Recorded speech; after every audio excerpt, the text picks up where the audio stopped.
তো আগের দিনের ক্লাসে আমরা পঞ্চাঙ্গ সম্পর্কে ডিটেল জেনেছিলাম। মাঝখানে আমাদের একটা ক্লাস অফ ছিল। তো এই সপ্তাহেও আমাদের বুধবার দিন ক্লাসটা অফ ছিল। এখন থেকে আর ক্লাসে আশা করা যায় কোনো রকম কোনো প্রবলেম কিছু তৈরি হবে না। তো ইতিমধ্যে আমরা গ্রহদের সাধারণ কারকতা জানতে পেরেছি। আর তার সঙ্গে সঙ্গে নক্ষত্রের কিছুটা জানতে পেরেছি নক্ষত্র সম্পর্কে। নক্ষত্রের কোনো কারকতা আমরা জানিনি। আমরা নক্ষত্র সম্পর্কে একটু জেনেছি, কোন নক্ষত্র কতটা জায়গা নিয়ে আছে স্পেশালি, এবং কোন নক্ষত্রের অধিপতি গ্রহকে, এটুকু আমরা জানতে পেরেছি। এটা একদম বেসিক লেভেল। তো এরপরে পরবর্তী ক্ষেত্রে আমরা নক্ষত্র সম্পর্কে ডিটেলে জানতে পারবো।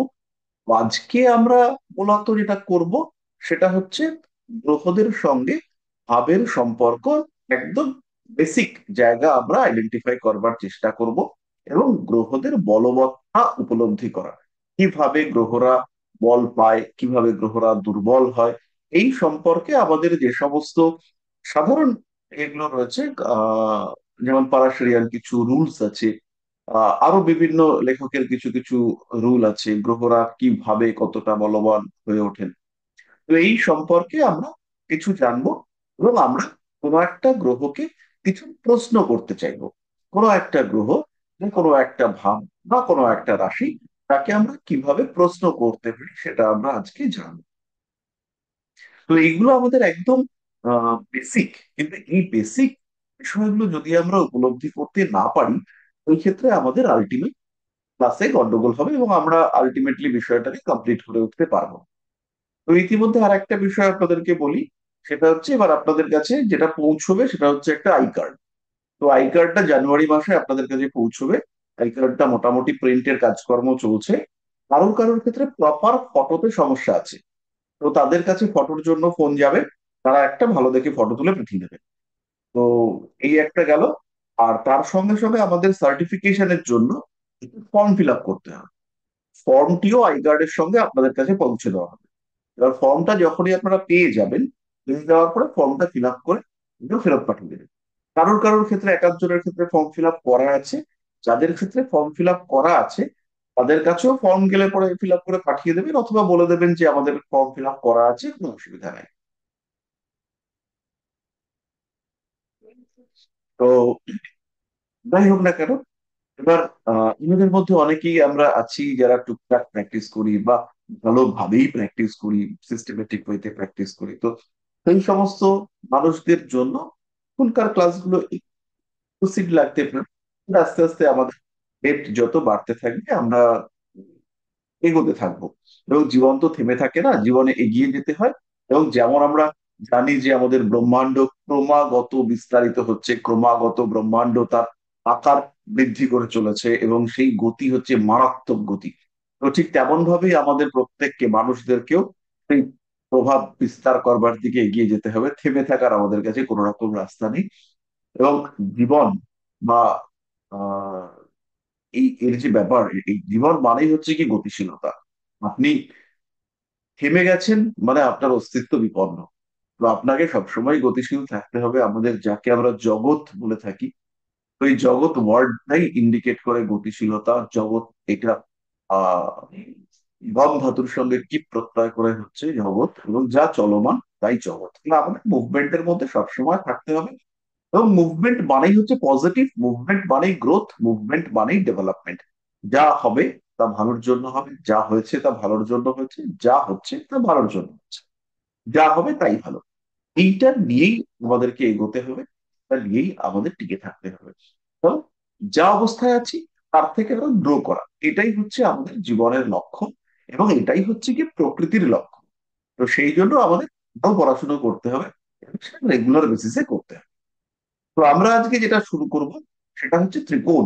প্রথম আমরা যেটা করব সেটা হচ্ছে ত্রিকোণ, এবং তারপরে হচ্ছে কি গ্রহদের বলবৎ। ত্রিকোণ মানে ইতিমধ্যেই আপনারা জেনেছেন যে ত্রিকোণ বা লক্ষ্মী স্থান আমাদেরকে বলা হচ্ছে 1, 5, 9 এগুলোকে, যেখান থেকে আমরা মূলত সম্পদ প্রাপ্ত হয়ে থাকি, আমাদের টাকা পয়সা যেখান থেকে আসে। তাহলে আমরা প্রথমেই একটা রাশিচক্র অঙ্কন করব।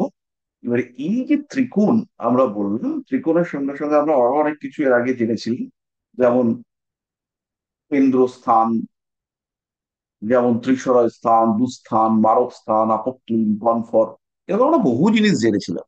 সেগুলো আমাদের কিছু মনে আছে, কিছু আমরা ভুলে গেছি। ভুলে গেলে দোষ নেই, আমরা আবার পরবর্তী সময়ে ধীরে সুস্থে মনে করে নেব। এটা কোনো চাপের বিষয় নয়।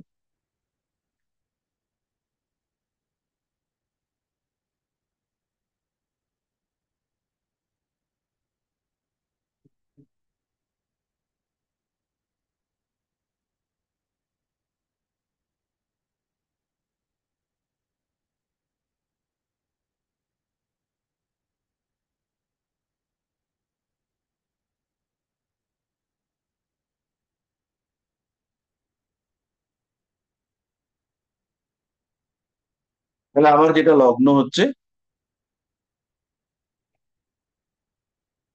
এইটা যদি আমাদের লগ্ন হয়ে থাকে,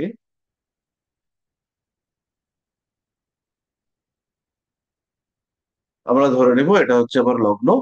তাহলে প্রথম হচ্ছে অর্থ ত্রিকোণ, ধর্ম ত্রিকোণ, ধর্ম, অর্থ, কাম আর মোক্ষ।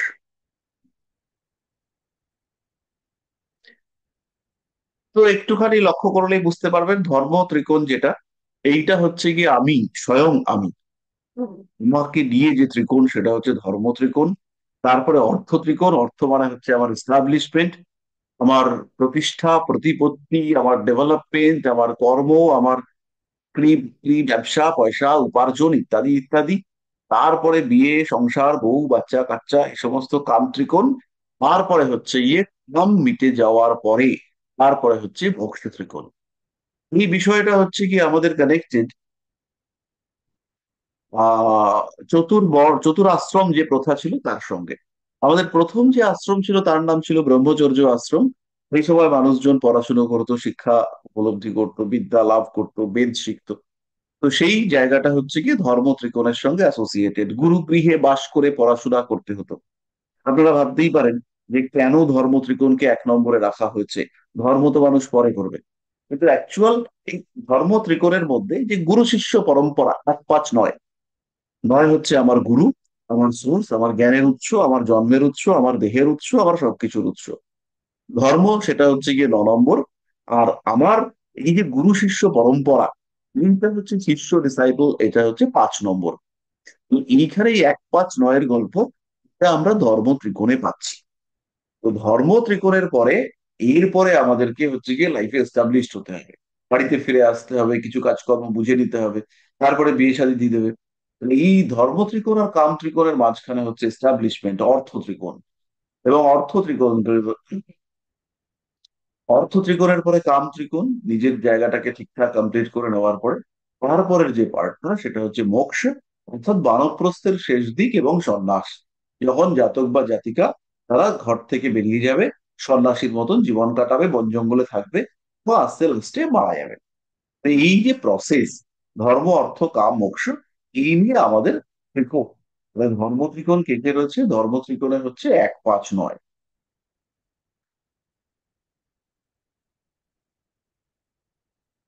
ধর্ম ত্রিকোণ হচ্ছে 1 5 9, অর্থ ত্রিকোণে হচ্ছে 2 6 10, কাম ত্রিকোণে হচ্ছে 3 7 11, আর মোক্ষ ত্রিকোণে হচ্ছে 4 8 12। এবার যখন আপনারা বিচার করবেন, এই বিচারের সময় এই ত্রিকোণ কনসেপ্ট হচ্ছে গিয়ে ভীষণ জরুরি।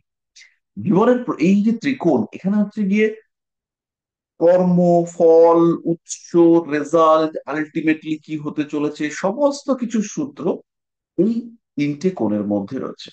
3টে কোণ মানে হচ্ছে এক ধর 5 9 বা 2 6 10, প্রত্যেকটাতে 3টে করে পড়েছে। যেমন ধরুন ধর্ম, আমার জন্ম হয়েছে আমার বাবার থেকে, আমার থেকে আমার সন্তানের জন্ম, এইটা হচ্ছে আমার বাবা। বাবা হচ্ছে 9 নম্বর। বাবার জন্ম হচ্ছে তার বাবার কাছ থেকে, মানে বাবার যদি আমি নবম খুঁজি, বাবার নবম, মানে সেখানে সেটা হচ্ছে কি আবার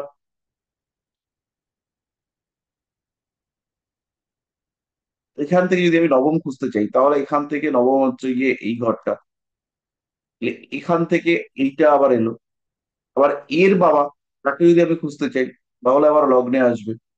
এই যে পরম্পরা, একটা জায়গা থেকে ঘুরে ঘুরে আসা, এই কানেকশনটা কিন্তু আমাদের এইখানে রয়েছে। এবার হচ্ছে কি, আমরা যদি অর্থ ত্রিকোণকে দেখি, তাহলে দ্বিতীয়, দ্বিতীয় হচ্ছে আমাদের ইন্টারাকশন। আমরা বাক্য, আমাদের পঞ্চ ইন্দ্রিয়, আমাদের চিন্তা ভাবনা, এর রেজাল্ট হচ্ছে, এর রেজাল্ট হচ্ছে আমার কর্মা, আমার পরিশ্রম, আমার এফোর্ট, আমার চেষ্টা, ইচ্ছা ইত্যাদি, পরিশ্রম, কম্পিটিশন, তার রেজাল্ট হচ্ছে আমার কর্মা, আমার পেশা। আমি কি করছি, আমি যা করছি খেটে করছি, যে এই যা করেন খেটেই করেন, কেউ কম কেউ বেশি, কিন্তু খাটতে সবাইকে হয়। যার বেশি হয় তার তত বেশি খাটুনি।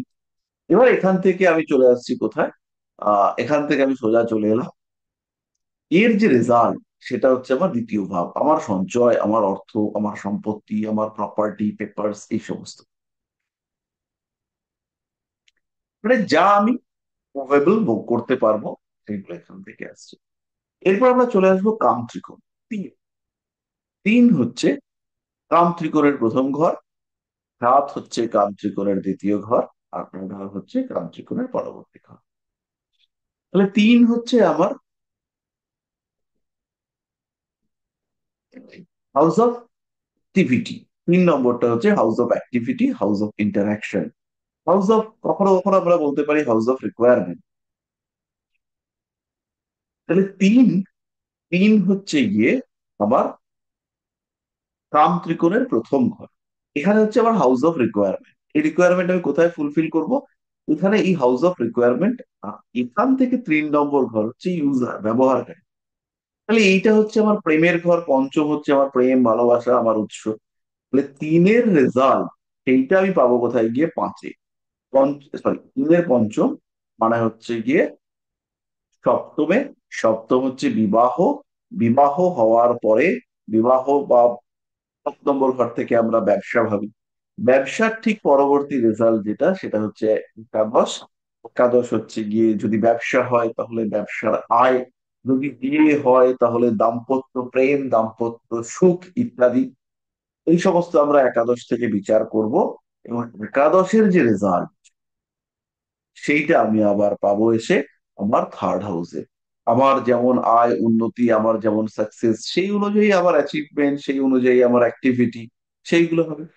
এরপর হচ্ছে আমার ফোর্থ, ফোর্থ হচ্ছে হাউস অফ স্টেবিলিটি, 4 নম্বর ঘর। এবার এটা আমরা চলে এসেছি বক্ষ ত্রিকোণ। তাহলে 4 নম্বর ঘর হচ্ছে হাউস অফ স্টেবিলিটি, বিশ্রাম করবো, একটু বসবো, একটু বিছানায় বসবো। এরপরে এখানে বিছানায় বসলে পরে আমার কি হবে, আমার 8 নম্বর ঘর অ্যাক্টিভ হতে পারে, আমি একটু ধ্যান করতে পারি। 8 নম্বর ঘর থেকে কারোর সঙ্গে আমি ফিজিক্যালি রিলেটেড হতে পারি, কারোর সঙ্গে যৌন সম্পর্কে যুক্ত হতে পারি 8 নম্বর ঘরে। যদি যৌন সম্পর্কে যুক্ত হই, তাহলে 12 নম্বর ঘর হচ্ছে আমার বেড কমফর্ট, শয্যা সুখ, এই তৃপ্তিটা আমি 12 নম্বর ঘর থেকে পাবো। 1 নম্বর ঘরে আমি যদি মেডিটেশন করি, তাহলে নিজের আত্মাকে মোক্ষের দিকে এগিয়ে নিয়ে যাব 12 নম্বর ঘর থেকে, দেহ থেকে আত্মাকে মোক্ষের দিকে পাঠিয়ে দেবো, সেটা 12 নম্বর ঘর থেকে। 8 নম্বর ঘর যদি আমি লুপ্ত গুপ্ত ধন টন এই সমস্ত ভাবি, তাহলে তার আলটিমেট ভোগ সুখ এগুলো সবাই 12 নম্বর ঘর থেকে পাবো। 12 নম্বর ঘর যদি স্যাটিসফাইড হয়, আমার যদি শয্যা সুখ হয়, আমি যদি আহ কমফর্ট ফিল করি, বেড কমফর্ট যাকে বলা হচ্ছে, বেড মানে শয্যা, শয্যা মানে মানে হচ্ছে কি, কখনো ঘুম হতে পারে, কখনো ধ্যান হতে পারে, কোনো যৌনতা হতে পারে, কোনো এই সমস্ত আর কি, কখনো যৌনতা বহির্ভূত কোনো অবস্থা হতে পারে, যেটা 12 নম্বরের সঙ্গে কানেক্টেড শয্যা সুখ। তাহলে ঘুমও শয্যা সুখে পড়বে, যৌন মিলন যৌন তৃপ্তি সেটাও শয্যা সুখে পড়বে। যদি এগুলো ঠিকঠাক হয়, যদি আমার ঘুমচুম গুলো ভালো হয়, তাহলে পরের দিন আমি কি করবো, সকালবেলা উঠে পড়তে বসবো, কনসেন্ট্রেশন থাকবে, মন টন গুলো ভালো থাকবে, মন মেজাজ বেশ ভালো থাকবে, জীবনে উন্নতি করতে পারবো, শান্তি করতে পারবো, জীবনটা বেশ ভালোভাবে কাটবে।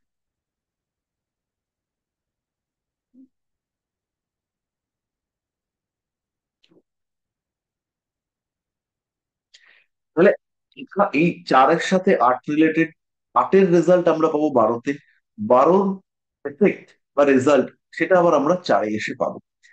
এই যে ত্রিকোণগুলোর মধ্যে রিলেশনশিপ, এই ব্যাপারটা আমাদেরকে বুঝতে হবে, এবং জীবনে যখন কোনো ইভেন্ট ঘটবে, ইভেন্ট মানে হচ্ছে গিয়ে ধরুন আহ রোগ ব্যাধি, চাকরি, বিবাহ, যখনই কোনো ইভেন্ট ঘটবে তখন সেই ইভেন্টের কজ এবং রেজাল্ট এগুলো আমাদেরকে খুঁজে বার করতে হবে। তো এই প্রত্যেকটা বিষয়ের জন্য আমাদের এই ত্রিকোণগুলো সম্পর্কে বুঝতে হবে। একদম সিম্পল, আমি একটা এক্সাম্পল দিই।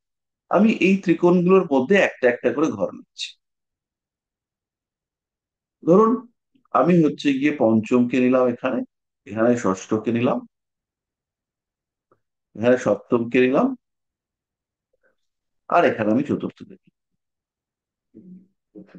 তাহলে যে লোকটা তার ক্রিয়েটিভিটিকে কাজে লাগায়, যে লোকটা ক্রিয়েটিভিটিকে কাজে লাগিয়ে উপার্জন করে, তার কর্মক্ষেত্রে ধর্মত্রিকোণ অ্যাক্টিভ।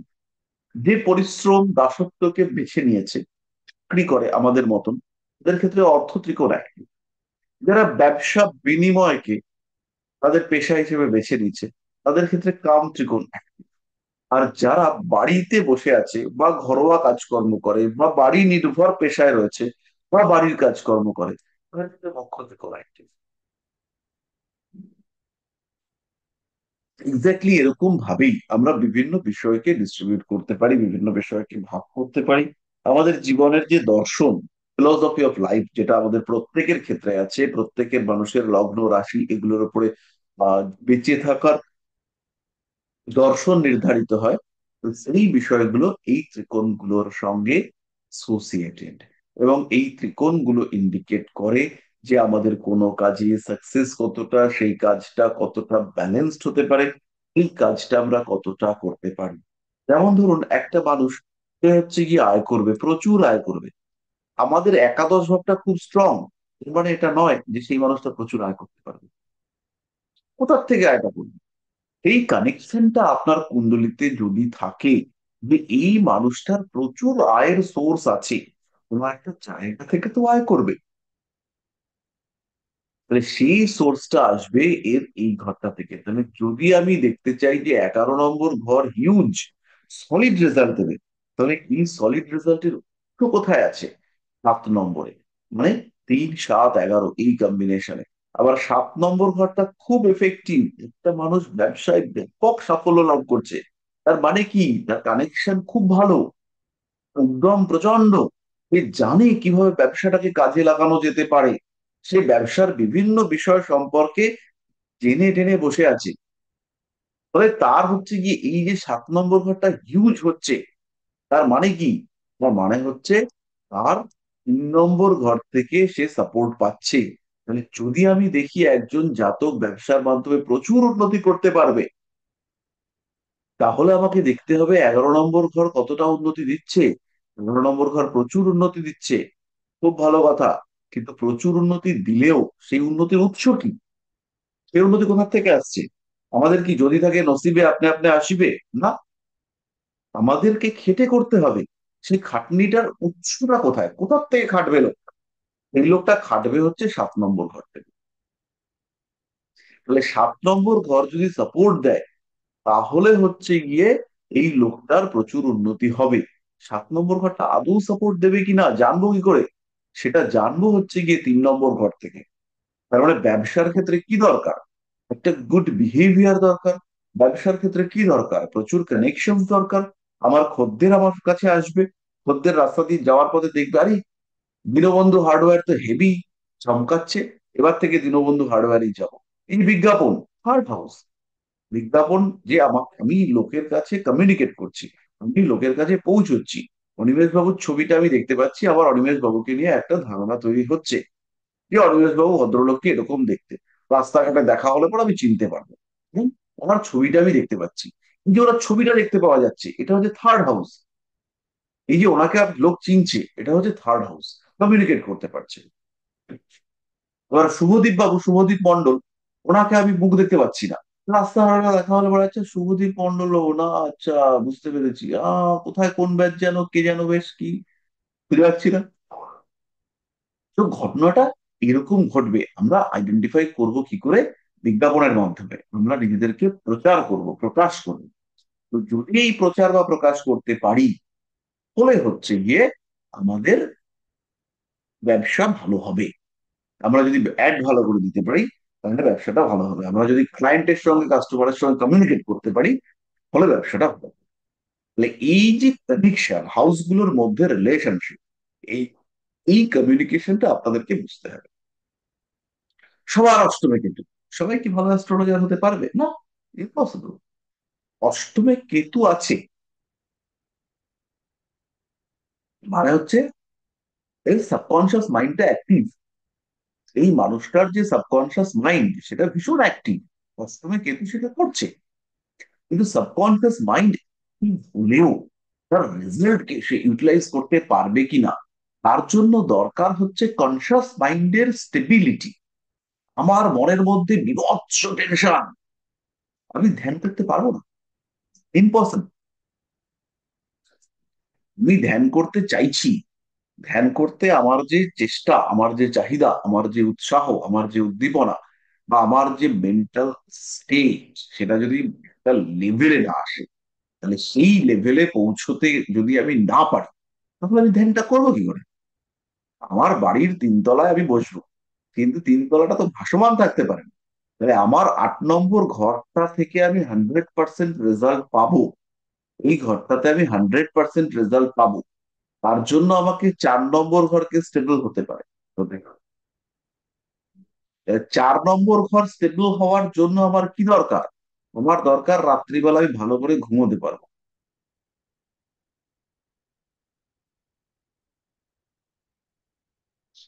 বোঝাতে পারলাম?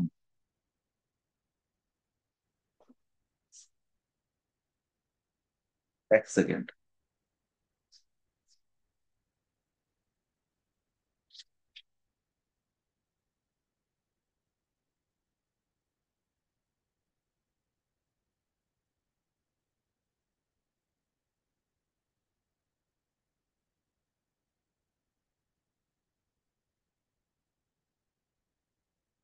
তাহলে এই বিষয়টা আমাদেরকে বুঝতে হবে।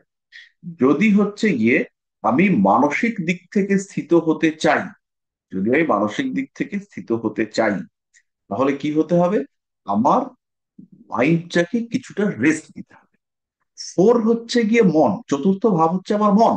কিন্তু মন এখানে রেস্ট পাবে না, এখানে ভালো করে ঘুমোতে হবে রাত্রিবেলা। আমাকে চিন্তা মুক্ত থাকতে হবে। কোনো একটা কিছু আমার ক্ষতি করার চেষ্টা করছে, আমার হাজার রকম নেগেটিভিটি 12 নম্বর ঘরে রয়েছে, আমার মন স্টেবল হবে না, হতে পারে না। এবার যদি কারণ হয়, তার তিনি দেবতার স্তরে উঠে গেছেন, তার কথা বাদ, তাকে বাদ দিলাম। কিন্তু আমরা তো সাধারণ মানুষ। এবার আমরা এই যে সাধারণ অবস্থায় রয়েছি, আমাদের মেন্টাল স্টেবিলিটির জন্য আমাদেরকে এই জায়গাটাকে দাঁড় করিয়ে আহ এই জায়গাটাতে আমাদের মাইন্ডকে রেস্ট দিতে হবে। এবার হচ্ছে গিয়ে এই যত আমরা মেডিটেশন করব, যত আমরা আত্মাকে পরমাত্মার সঙ্গে সংযুক্ত করবার চেষ্টা করব, যত কানেক্টিভিটি তৈরি করব, যত আমরা মাইন্ড এক্সারসাইজ করব, এই সমস্ত কিছু করবার জন্য আমার দরকার হচ্ছে 12 নম্বর ঘরটাকে স্টেবল। কারণ আমার রেস্ট দরকার, আমাকে ঘুমাতে হবে, ব্রেন রেস্ট পাবে। আমাদের মন যতই হৃদয়ে থাকুক, হৃদয়ের আমাদের মন আছে, অবশ্যই আছে। এবং এখানে আমাদের আমাদের মনটাকে যদি আপনারা খুঁজে বার করবার চেষ্টা করেন, তাহলে বুঝবেন যে ওটা অ্যাকচুয়ালি হৃদয়ে নেই, ওটা রয়েছে প্লীহা। এখন মন টন খারাপ যখন হয়, বুকের মধ্যে ধরাস ধরাস করে, ওখানে একটা গ্রন্থি আছে, তার নাম হচ্ছে স্প্লিন বা প্লীহা। প্লীহা হচ্ছে আমাদের শরীরের একটা গ্রন্থি, যেটা হৃৎপিণ্ডের ঠিক নিচে রয়েছে।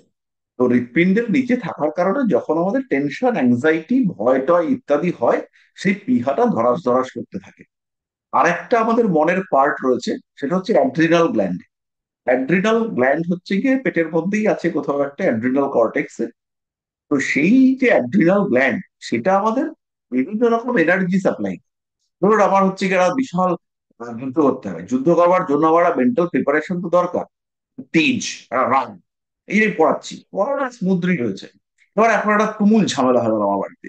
এবার সেই ঝামেলাকে ট্যাকল করবার জন্য আমার তো একটা মেন্টাল স্ট্রেংথ দরকার। সেই স্ট্রেংথ আমাকে কে দেবে? সেই স্ট্রেংথ আমাকে দেবে অ্যাড্রিনাল। অ্যাড্রিনালিন বলে একটা হরমোন সেক্রেশন হবে। সেই হরমোন আমি স্ট্রেংথ খুঁজে পাবো, যে কোনো টাফ সিচুয়েশন হ্যান্ডেল করবো। তো এটাও আমাদের মাইন্ডের একটা পার্ট। এবং মাইন্ডটাকে ম্যাক্সিমাম কন্ট্রোল করে এটা হচ্ছে ব্রেন। ব্রেনকে রেস্ট দিতে হবে। পুরো বডিকে রেস্ট দিতে হবে, ঘুমাতে হবে, স্নান করতে হবে, শান্তি দিতে হবে। তাহলে আমার 4 নম্বর যদি শান্ত হয়, আগে 12 শান্ত হলে 4 শান্ত হবে, 4 শান্ত হলে 8 কন্ট্রোল হবে। আবার আমরা দেখলাম 8 যদি ভালো হয় 12টাও ভালো হবে। 8-এ হচ্ছে কি, ধরুন একজন মানুষ, আমরা যেহেতু সবাই প্রাপ্তবয়স্ক, তো একজন মানুষ, সে হচ্ছে গিয়ে তার সঙ্গী বা সঙ্গিনীকে যৌনতায় তৃপ্তি দিতে চাইছে। তা সে যদি যৌনতায় তৃপ্তি দিতে চায় এবং তার 1 নম্বর ঘরটা দুর্বল, তাহলে সে 12 নম্বরে কমফর্ট দিতে পারবে না। নো তৃপ্তি, ক্যান্সেল। আর যদি 8 নম্বর ঘরটা ভালো হয়, এবার 8 নম্বর ঘরটা ভালো হওয়ার জন্য কি চাই? সেটা হচ্ছে মনের মিল চাই, অথবা মনের মধ্যে কামনা চাই। 4-এর রেজাল্ট পাবো 8-এ, 8-এর রেজাল্ট পাবো 12-তে, 12 যদি হচ্ছে গিয়ে এটা, 12 যদি স্যাটিসফাই হয়, তাহলে 4 মানসিক দিক থেকে শান্তি। তাহলে সবার সঙ্গে সবাই কানেক্টেড। এই যে যখন আমরা একটা হাউসকে দেখবো, বিচার করব, আমরা ভাববো এইটা তো এইটা হওয়া উচিত, কিন্তু হচ্ছে না। এর কারণ হচ্ছে গিয়ে তার উৎস বা তার রেজাল্ট, দুটোর মধ্যে একটা ডিস্টার্ব। ব্যবসা করছি, দিনে ব্যবসা, হেভি কালেকশন, প্রতিদিন প্রচুর বিক্রি, কিন্তু ঘরের মাসের শেষে আয় টনটন করছে। কেন? কারণ হচ্ছে গিয়ে আমার 3 নম্বর ভীষণ ভালো, আমার 7 নম্বরও ভীষণ ভালো, বড় ব্যবসা, হেভি ব্যবসা, কি ফাটাফাটি বিজনেস, কিন্তু 11 নম্বর ঘরে রাহু বসে আছে।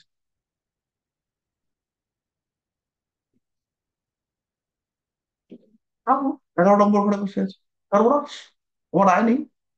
ব্যবসা আছে, বিশাল ব্যবসা, প্রচুর লেনদেন, প্রচুর লেনদেন হচ্ছে, দিনের শেষে টান করছে। প্রতিদিন এই ঘটনা দেখবেন, হাতের দিয়ে হাত থেকে এত টাকার মুভমেন্ট হচ্ছে যে সেই টাকা কোথায় যাচ্ছে। টাকা, ক্লায়েন্ট এসে প্রশ্ন করবে আপনাকে, কোথায় যাচ্ছে আমার টাকা, দেখে বলুন। এত টাকা আয় করছি, যাচ্ছে কোথায়? না দুটো বিয়ে করেছি, না দুটো সংসার আছে, না কোনো বাড়তি খরচা আছে, তাহলে টাকাগুলো যাচ্ছে কোথায়? কোনো কুল কিনারা নেই, কোনো খবর নেই কোথায় টাকা যাচ্ছে।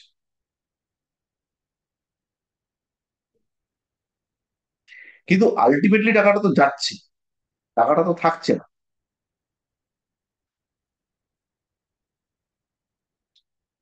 তাই না? তাহলে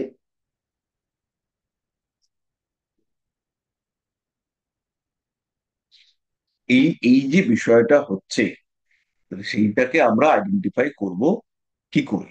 সেটাকে জানার জন্য আমাদের এই ত্রিকোণ সম্পর্কগুলোকে বুঝতে হবে, এবং যদি আমরা ত্রিকোণগুলোকে বুঝতে পারি ঠিকভাবে, তাহলে আমরা বুঝতে পারবো আমাদের সোর্স কি, আমাদের ডেস্টিনি কি, এবং আমরা কেন সমস্যায় পড়ছি, আমরা কেন রেজাল্ট পাচ্ছি না।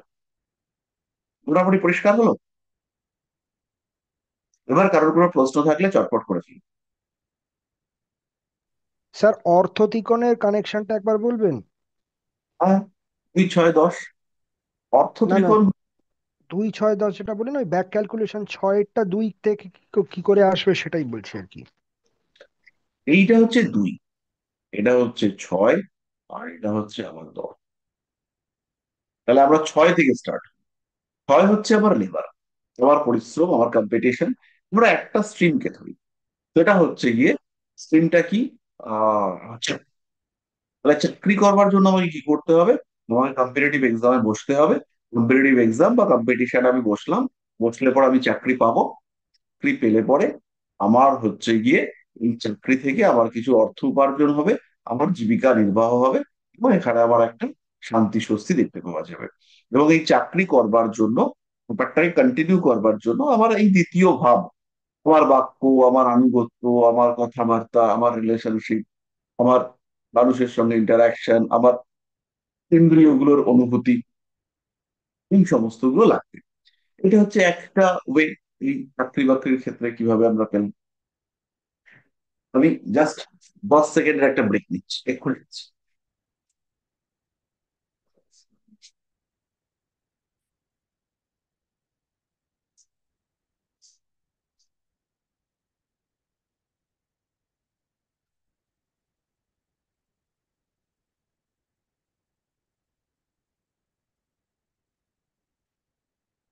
মার খাবি। এবার হচ্ছে কি আমাদের রোগ ব্যাধি সমস্যায় তো আগেকার দিনে মূলত রোগের কারণ বা খাদ্যের সঠিক ব্যালেন্সের অভাবকেই ধরা হয়, যে এই লোকটা ঠিকঠাক খাওয়া দাওয়া করেনি এবং তার কারণে হচ্ছে গিয়ে এই মানুষটাকে রোগগ্রস্ত হতে হচ্ছে, এই মানুষটা হচ্ছে গিয়ে রোগ হচ্ছে। দুইয়ের রেজাল্ট হচ্ছে গিয়ে বেঠিক খাওয়া দাওয়া, সেটা হচ্ছে 2 নম্বর ঘর থেকে হচ্ছে। তারপরে সেখান থেকে আসছে আমার রোগ ব্যাধি, এবং সেখান থেকে 10 নম্বর ঘর, বেসিক্যালি 10 নম্বর ঘরের সঙ্গে রোগের ডিরেক্ট কোনো রিলেশনশিপ নেই, কিন্তু তাহলেও অন্যতম উপচয় স্থান হিসেবে 10 নম্বরকে ট্রিট করা হয়। এবং যেহেতু 6 নম্বরটা পীড়িত হচ্ছে, রোগ তৈরি হচ্ছে, এবং এই পীড়িত হওয়ার সঙ্গে সঙ্গে 10 নম্বর ঘর কারণ এটা হচ্ছে গিয়ে ডিস্টার্ব হতে দেখতে পাওয়া যায়। ফলে এখানে আমাদের একটা রিলেশনশিপ তৈরি হচ্ছে, এবং 10 নম্বর যদি ডিস্টার্ব হয়, তাহলে অর্থের জায়গাটাও আমাদের ডিস্টার্ব হবে, ড্যামেজ হবে। বোঝা গেল? হ্যাঁ স্যার।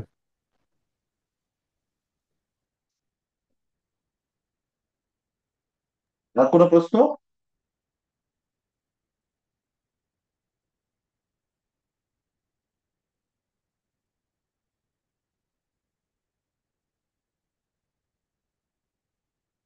আর কারোর কোনো প্রশ্ন? আর যার নিজের স্যার ছক দিয়ে প্রশ্ন করা যাচ্ছে না। স্যার হুম।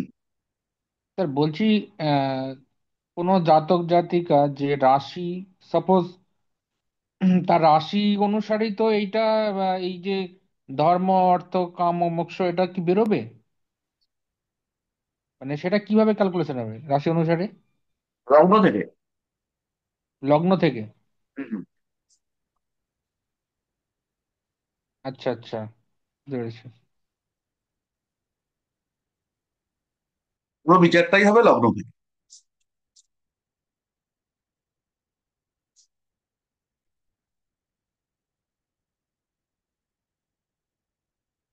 ঠিক আছে।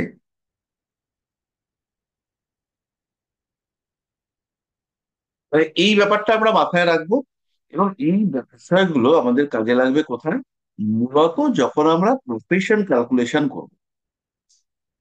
ধরুন আমি একটা হচ্ছে গিয়ে চাকরি পাবো, মানে চাকরি আমি যদি পাই, তাহলে চাকরি পাচ্ছি, তাহলে 6 হাউস থেকে বা 6 হাউসের কারণে আমি চাকরিটা পাবো।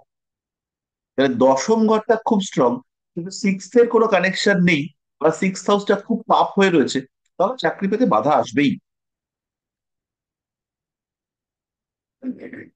বোঝা গেল? মোটামুটি আশা করি ব্যাপারটা কিছুটা পরিষ্কার হয়েছে। তো এই ব্যাপারগুলো তো আমরা ধীরে ধীরে প্র্যাকটিস করতে থাকবো, যত দিন যাবে তত আমাদের দক্ষতা বাড়বে। এবং আমি যেভাবে আপনাদেরকে পড়াতে চাইছি, তাতে হচ্ছে গিয়ে ফিউচারে আপনারা অবশ্যই আপনারাও পড়াতে পারবেন। স্যার আমি একটা প্রশ্ন করব। নিশ্চয়ই। স্যার এই যে আপনি বললেন না যে সিক্স হাউসটা স্ট্রং হতে হবে বা যদি ভালো হয়, তো তার মানেটা কি বোঝাচ্ছে? মানে সিক্সের লর্ড যদি সিক্সে মানে বসে থাকে এরকম কিছু? হুম, হুম। আর কি কি কম্বিনেশন স্যার হতে পারে এরকম, মানে সিক্সটাকে তাহলে আমি বুঝবো ভালো হবে? এটাই আমরা এখন করবো। আচ্ছা স্যার, ঠিক আছে।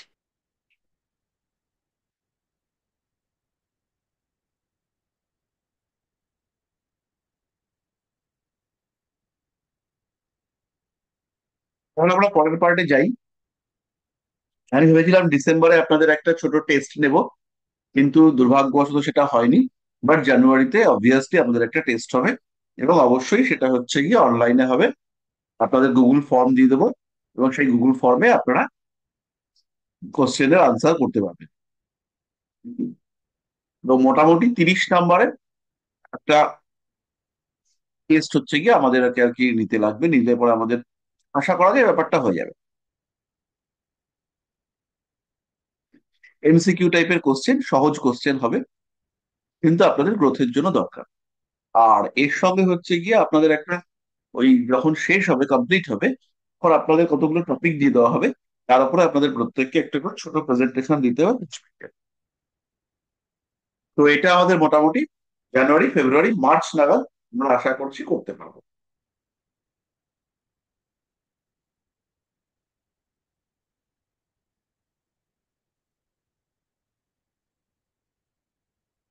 এমসিকিউ টাইপ কোশ্চেন থাকবে?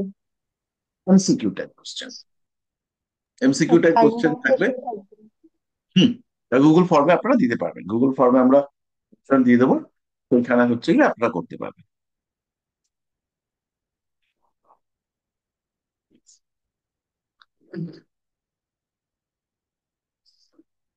এবং এইটা হচ্ছে গিয়ে উম, আপনারা কিন্তু এটার জন্য খুব বেশি সময় পাবেন না।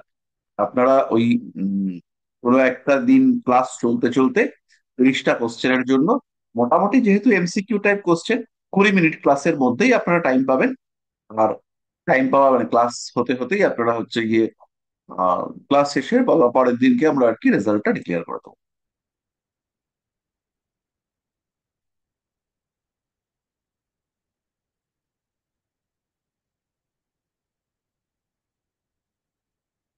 ঠিক আছে, তো আমরা এবার যেটা পড়বো সেটা আমরা একটু আগেই বলেছিলাম, যে কোনো একটা গ্রহের বলবত্তা কিভাবে বার করবো। একটা গ্রহ ভালো আছে, বলবান আছে, গ্রহটা ফল দেবে, জীবনে কিছু একটা করবো, এই বিষয়টা আমরা কিভাবে আইডেন্টিফাই করবো। এবার খেয়াল রাখতে হবে যে গ্রহরা কিন্তু ইন্ডিভিজুয়ালি ফল দেয় না, কেউই এককভাবে কিচ্ছু করে না। সমস্ত জায়গাতেই কিছু না কিছু কম্বিনেশন রেজাল্ট। কিরকম? যেমন হচ্ছে গিয়ে ধরুন কারোর বৃহস্পতি এখানে আছে, আপনি দেখে কি বলবেন? ও বাবা, নবমে বৃহস্পতি, খুব ভালো। আপনি এটা বলবেন। তাহলে নবমে যদি বৃহস্পতি থাকে তাহলে এটা খুব ভালো। আবার সেই বৃহস্পতি যদি দ্বাদশে থাকে তখন আপনি বলবেন, এ বাবা, কি হলো? তাহলে বৃহস্পতি কিন্তু আপনি বলছেন না, আপনি কি বলছেন? নবমে বৃহস্পতি। তার মানে এখানে বৃহস্পতির সঙ্গে 9 নম্বর ঘরের কম্বিনেশন তৈরি হচ্ছে, বৃহস্পতির সঙ্গে দ্বাদশ ভাবের কম্বিনেশন তৈরি হচ্ছে। এই ঘরটাতে আপনি দেখছেন বৃহস্পতি বুধের ঘরে আছে, আর এই ঘরটাতে আপনি দেখছেন বৃহস্পতি নিজের ঘরে আছে। তো বুধ হচ্ছে বৃহস্পতি সৎ ছেলে, মোটেও ভালো যন্ত্রপাতি করবে না, বুধ বৃহস্পতিকে খুব একটা ভালোবাসবেও না।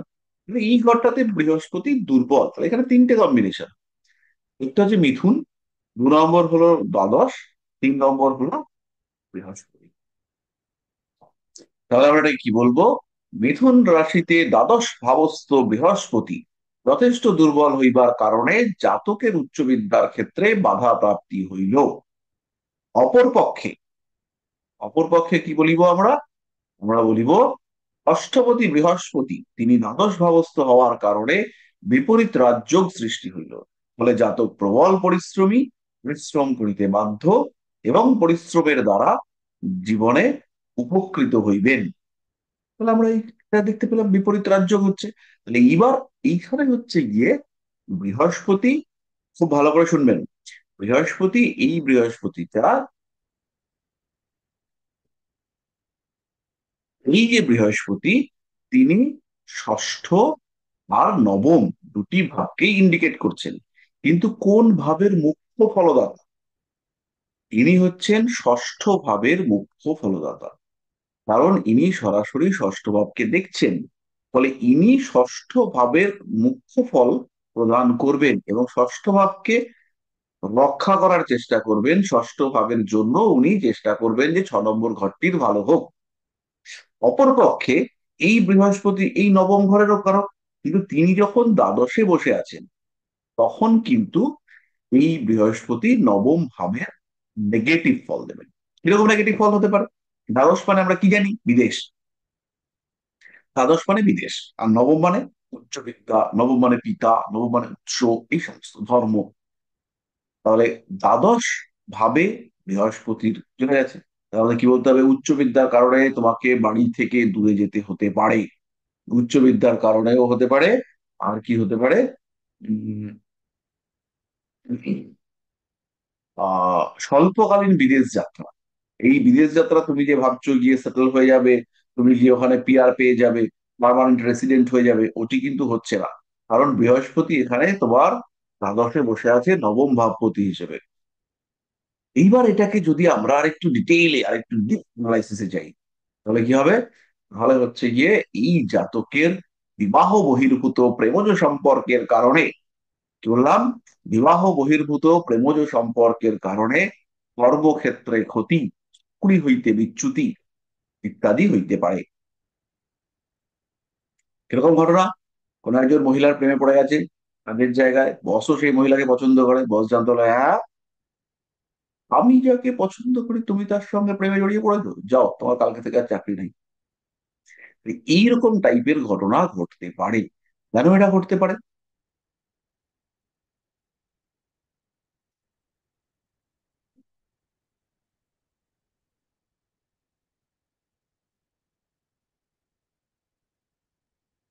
কারণ হচ্ছে নবম হচ্ছে দশমের দ্বাদশ। দশম মানে হচ্ছে চাকুরি, পেশা, কর্ম। দশমের দ্বাদশ মানে হচ্ছে কর্মহানি। কেন কর্মহানি? কারণ হচ্ছে গিয়ে নবমপতি, নবমপতি সে দ্বাদশে গিয়ে বসেছে। দ্বাদশ মানে কি? দ্বাদশ মানে হচ্ছে বিবাহ বহির্ভূত সম্পর্ক, প্রেমজ সম্পর্ক যেখানে বিবাহের বাইরে। যদিও বিবাহ বহির্ভূত বহির্ভূত এই সমস্ত কথা নয়, প্রেম মানে প্রেম। তাহলে এই ঘরটাতে যখন এসে উপস্থিত হলেন কে? ষষ্ঠপতি নবমপতি, তিনি দ্বাদশে এসে উপস্থিত হলেন। ষষ্ঠ মানে কি? ষষ্ঠ মানে সপ্তমের দ্বাদশ। খুব কমপ্লিকেটেড। সপ্তমের দ্বাদশপতি বৃহস্পতি, তিনি এসে কোথায় বসলেন? তিনি এসে বসলেন দ্বাদশে। এবং তিনি নবমপতিও, দশমের দ্বাদশপতি। তাহলে এখানে দুটো ঘটনা ঘটছে, একটা হচ্ছে সপ্তমের দ্বাদশ, বিবাহিত জীবনে অশান্তি বা বিবাহিত জীবনে বিচ্ছিন্নতা, এবং দশমের দ্বাদশ কর্মচ্যুতি, কর্মহানি। সেই গ্রহটি কোথায় গিয়ে বসেছেন? দ্বাদশে। দ্বাদশ মানে কি? বিবাহ বহির্ভূত সম্পর্ক, সেই ঘরটাতে। তাহলে এইখানে হচ্ছে কি, কোনো কর্মস্থানে কোনো মানুষের সাথে সম্পর্ক স্থাপন হয়ে যাওয়ার কারণে চাকরি থেকে বিচ্যুতি, এটা হতে পারে। আরেকটা জিনিস কি হতে পারে? এমন দূরে ট্রান্সফার করে দিয়েছে, এমন দূরে ট্রান্সফার করে দিয়েছে তার কারণে ফ্যামিলির সঙ্গে কোনো যোগাযোগ রাখতে পারছে না, এবং সেই ফ্যামিলির টানে সেই মানুষটাকে চাকরি বাকরি ছেড়ে ব্যাক করে আসতে হচ্ছে।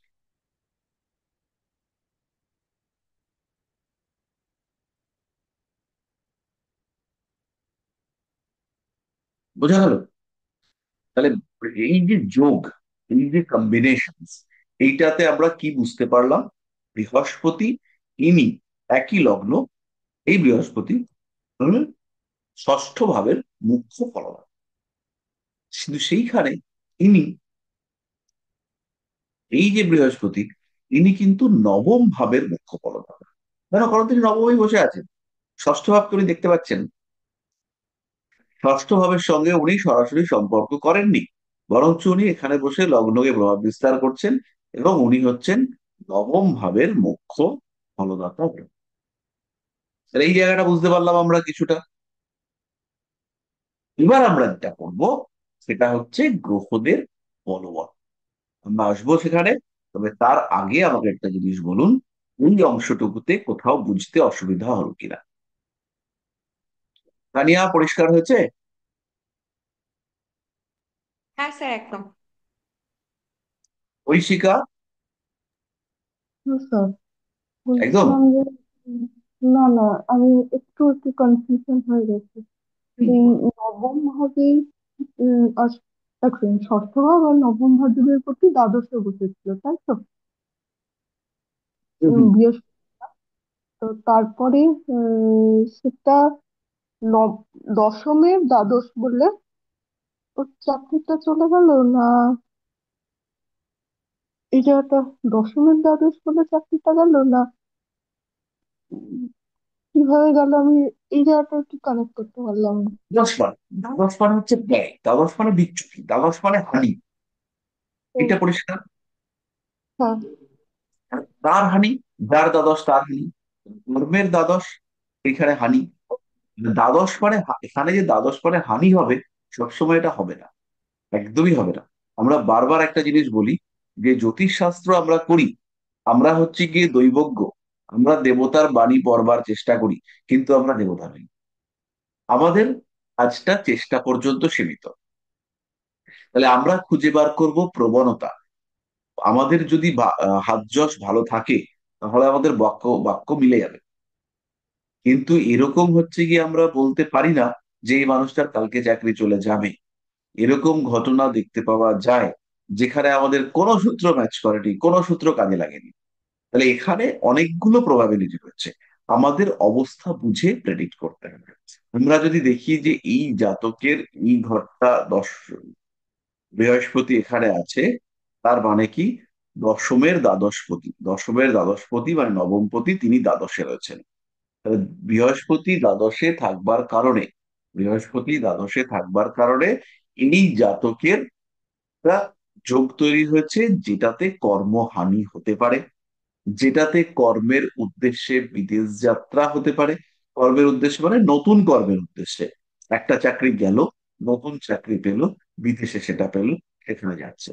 উচ্চ বিদ্যার সূত্রে বিদেশ যাত্রা হতে পারে, কারণ নবমপতি তিনি দ্বাদশে বসে আছেন। নবম মানে উচ্চ বিদ্যা, দ্বাদশ মানে বিদেশ। এই নবমপতি বিদেশে বসে আছেন, তার মানে বিদেশে উচ্চ বিদ্যার যোগ তৈরি হতে পারে। এবার পরিষ্কার হলো? তো তো এগুলো শাল্লির সাথে প্রেম হতে পারে না? হ্যাঁ, শাল্লির, শাল্লির সাথে, স্বামী স্বামী। শালি, শালিকা। হ্যাঁ, হতে পারে, অবশ্যই হতে পারে। ধরো সপ্তম হচ্ছে গিয়ে আবার স্ত্রী, মানে সপ্তমের তৃতীয় হচ্ছে নবম, এইখানে হচ্ছে গিয়ে তিনি দ্বাদশে গিয়ে বসে আছেন, কালিকার সঙ্গে খুব ঝামেলা হতে পারে। এবার এইখানে যদি কোনোভাবে ট্রানজিটে রাহু শুক্র কানেকশন বা এই সমস্ত কিছু পেয়ে যাই, রাহু মঙ্গল কানেকশন, ওয়াটারি সাইন কানেকশন, সেখানে শালীর সাথে রিলেশনশিপ হতে পারে। আর রিসেন্ট হচ্ছে গিয়ে এক ভদ্রলোকের সঙ্গে পরিচয় হয়েছে আমার, সে হচ্ছে গিয়ে ক্লায়েন্ট, তো তিনি হচ্ছে গিয়ে শালির সঙ্গে প্রেমে জড়িয়ে পড়েছেন, এবং শালি বিভিন্ন জিনিস তার থেকে নিয়ে নিয়েছে। নিয়ে নেওয়ার পরে সে হচ্ছে গিয়ে আইফোনের কিছু একটা চেয়েছে। এবার ভদ্রলোক দেখেছে আর তো পারছি না, প্রচুর টানাটান পড়ে যাচ্ছে, প্রচুর আকর্ষণ করছে। তখন যখন বাধা দিয়েছে, তখন সে সমস্ত স্ক্রিনশট, সমস্ত কথাবার্তা এবার নিজেরটা ফিল্টার করেছে, নিজেরটা বাদ দিয়ে দিয়েছে, এবং যেটা জামাইবাবু বলেছে সেগুলো সব নিয়ে দিদিকে দেখিয়ে দিচ্ছে।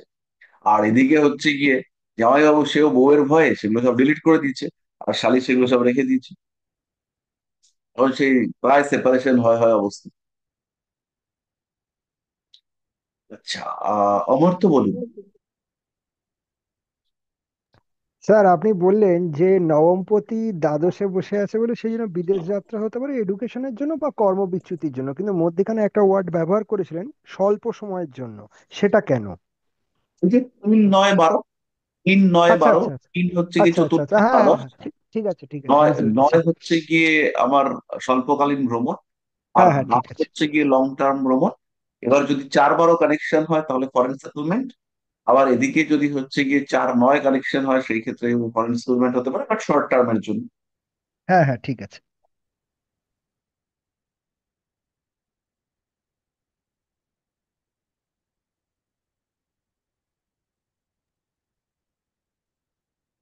একটা প্রশ্ন করব। নিশ্চয়ই। স্যার আপনি বলেন 4 12 কানেকশন হলে ফরেন সেটেলমেন্ট হতে পারে, তাহলে এই 4 12 কানেকশন কি এরকমও হতে পারে যে চতুর্থপতি দ্বাদশপতির নক্ষত্রে আছে এরকম, বা দ্বাদশপতি চতুর্থপতির নক্ষত্র এরকম কিছু? জোরদার হলো না, হলো না না? জোরদার হলো না, হালকা হলো। তার মানে হাউস দেখে ওটা হবে, নক্ষত্র না দেখে। আচ্ছা আচ্ছা, ক্ষেত্র ঠিক বিনিময় আছে। করলেও হয়ে যাবে। হবে, হবে না তা নয়, স্ট্রং হলো না, আরো তাহলে আমাদের আরো কিছু বুঝতে হবে। স্যার ক্ষেত্র বিনিময় করিয়ে দিন না। হুম হুম, চিত্র বিনিময় হবে। আচ্ছা, তাহলে আহ বাকিদের কি অবস্থা একটু খোঁজ নিয়ে নি। শ্রীতমা বুঝতে পারলেন?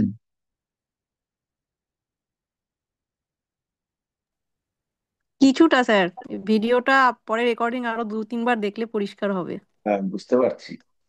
আচ্ছা স্যার, একটা জিনিস, বৃহস্পতির আপনি মানে ওই ঘরে বসে আছে বলছেন, যদি সেক্ষেত্রে বৃহস্পতির দৃষ্টিও পড়তো তাহলেও কি একই হতো?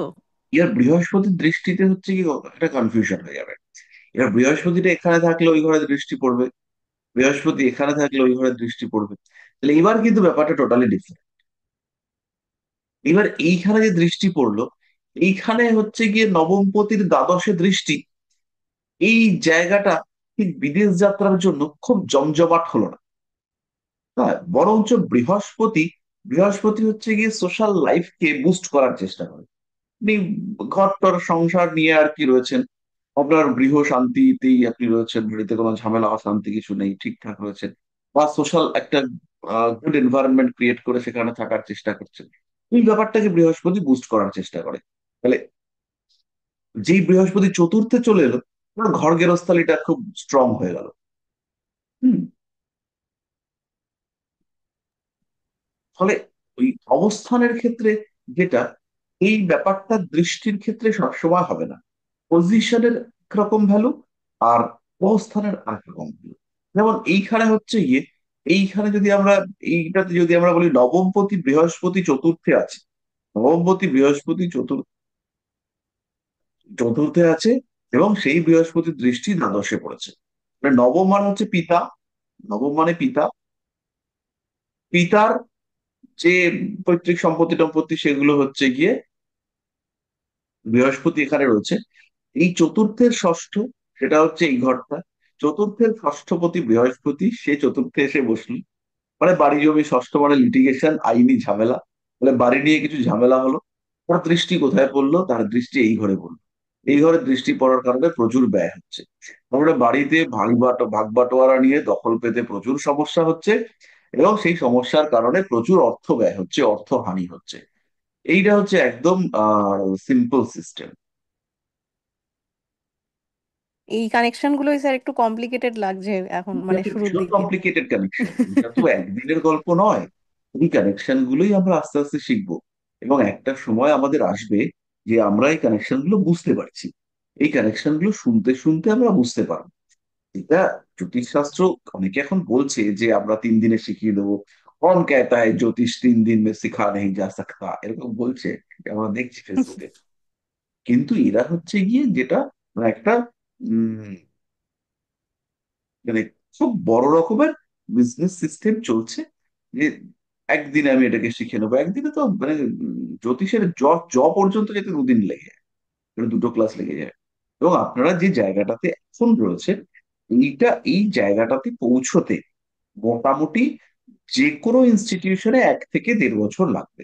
যদি আপনারা কেউ অন্য ইনস্টিটিউশনে পড়ে থাকেন, যদি কেউ পড়ে থাকেন, তাহলে একদম নিশ্চিন্তে তিনি বলতে পারবেন। যদি কেউ থাকেন, আপনারা বলতেই পারেন যে সেই জায়গাটাতে এই লেভেলের ডিসকাশনে আসতে 1.5 বছর টাইম লাগবে।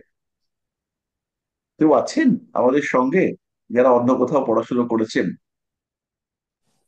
না স্যার, আমি আপনার কাছেই যা শিখছি। না, অন্য কেউ কি আছেন?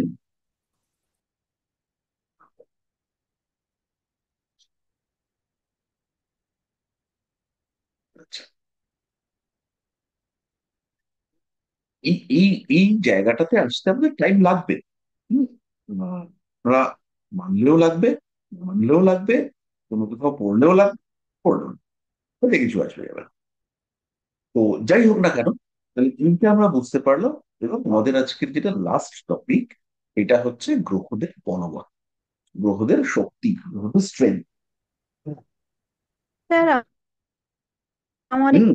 একটু ব্যাপার- পরিষ্কার শোনা স্যার, যাচ্ছে এই না তো? যে আপনি বলছেন, এবার শোনা যাচ্ছে স্যার? হুম, হুম, যাচ্ছে। এই যে আপনি দেখাচ্ছেন যে 10, এটা যে অর্থ ত্রিকোণ বলছেন, তো এর মধ্যে তো অন্যান্য মানে এই ঘরগুলোর মধ্যে আরো তো যদি গ্রহ সন্নিবেশ হয় তখন কি রেজাল্ট আলাদা হয়ে যাবে? হ্যাঁ, অবশ্যই। এবং এই রেজাল্টটাকে আইডেন্টিফাই করাটাই আপনারা শিখবেন। আমরা যে 2 বছরের ক্লাস করে রেখেছি, এই 2 বছর ধরে আমরা কন্টিনিউয়াসলি শুধু এটাই শিখি। আচ্ছা, মানে এক একটা ঘরে যদি আরো 2-3টে গ্রহ বসে যায় তখন তো অন্য অন্য কিছু দেখাতে পারে তো। হুম। কোনো গ্রহ অ্যাক্টিভলি ফল দেবে, কোনো গ্রহ ফল দিতেই পারবে না, কোনো গ্রহ ডমিনেটেড থাকবে। আমরা আমাদের যখন বিচার করব, তখন আমাদের বাড়ি, পরিবার, পরিবেশ এদের সঙ্গে তুলনা করব। ধরুন একটা বাড়িতে 4 জন লোক বসে আছে, হুম, 4 জনেই কি গুরুত্ব পায়? না, না। 4 জনের কথা চলে। কেউ কেয়ার পায়, কাউকে কেয়ার নিতে হয়, কেউ রেসপন্সিবিলিটি বেশি, কাউকে আর্ন করতে হয়, কাউকে পরিশ্রম করতে হয়, কেউ ডমিনেটেড হয়। এই বিষয়গুলো আমরা আস্তে আস্তে শিখছি।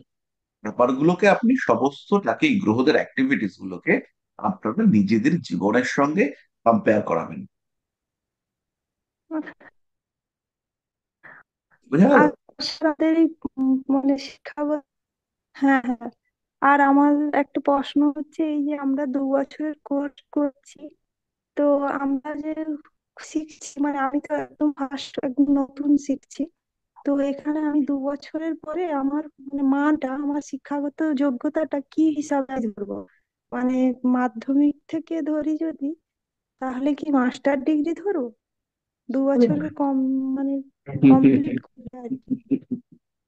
উনি শিখুন, সার্টিফিকেট পেয়ে যাবেন। এগুলো মাধ্যমিক উচ্চ মাধ্যমিকের হিসেব হয় না।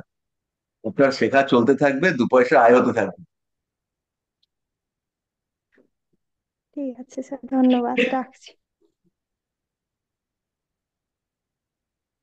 আচ্ছা, তাহলে মোটামুটি এইটুকু আমরা বুঝলাম।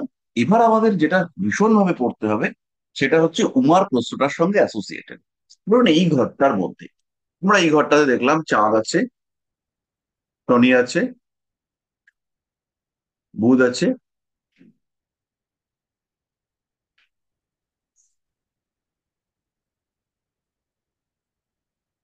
তাহলে এই তিনজন, এটা তিনজন কি সমানভাবে বলবান? শনি নয়। এখানে শনি অনেক বেশি বলবান, শনি অনেক বেশি ডমিনেটিং, শনি পাওয়ারফুল। কারণ এটা শনির নিজের ঘর, চাঁদ অষ্টমে চলে গেছে। বুধের সঙ্গে শনির মিত্রতা আছে, বুধের সঙ্গে শনি খারাপ থাকবে না, ভালোই থাকবে। তাহলে এখানে সবচেয়ে দুর্বল হচ্ছে চাঁদ, তারপরে হচ্ছে গিয়ে বুধ, ডমিনেটিং প্ল্যানেট, সে হচ্ছে শনি। ব্যাপারগুলোকে আস্তে আস্তে আমরা সিম্পল করতে পারবো, এত জটিল না। তাহলে প্রথম আমরা কোনো একটা গ্রহকে দেখবার সময় দেখব সেই গ্রহটা কোথায় আছে। কোনো একটা গ্রহ বলবান না কোনো একটা গ্রহ দুর্বল, সেটাকে বুঝবার জন্য আমরা দেখব গ্রহটা কোথায় আছে।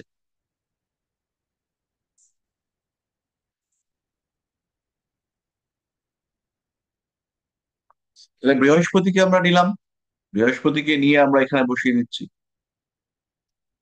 এইটা বৃহস্পতি সক্ষেত্রী, আর এটাও বৃহস্পতি সক্ষেত্রী। এবার লক্ষ্য করুন, বৃহস্পতি সক্ষেত্রে থাকতে পারে, বৃহস্পতি তুঙ্গ ক্ষেত্রে থাকতে পারে। তুঙ্গ ক্ষেত্রে সবচেয়ে বেশি শক্তিশালী। কিন্তু খেয়াল রাখবেন, এই কথাটা মাথার মধ্যে ঢুকিয়ে নেবেন, তুঙ্গ বৃহস্পতির থেকে সক্ষেত্রী বৃহস্পতির ফলদান ক্ষমতা বেটার।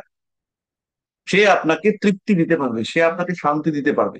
তুঙ্গ বৃহস্পতি অনেক বলবান, কিন্তু সে আপনাকে অনেক স্ট্রাগলও দেবে। কিন্তু সবচেয়ে বেশি স্টেবল এইটা কিন্তু আপনি দেখতে পাবেন কোথায়? নিজের স্বক্ষেত্রে। তাহলে স্বক্ষেত্রে গ্রহরা সুফল দাতা, কিন্তু তুঙ্গ ক্ষেত্রে গ্রহরা সবচেয়ে বেশি বলবান।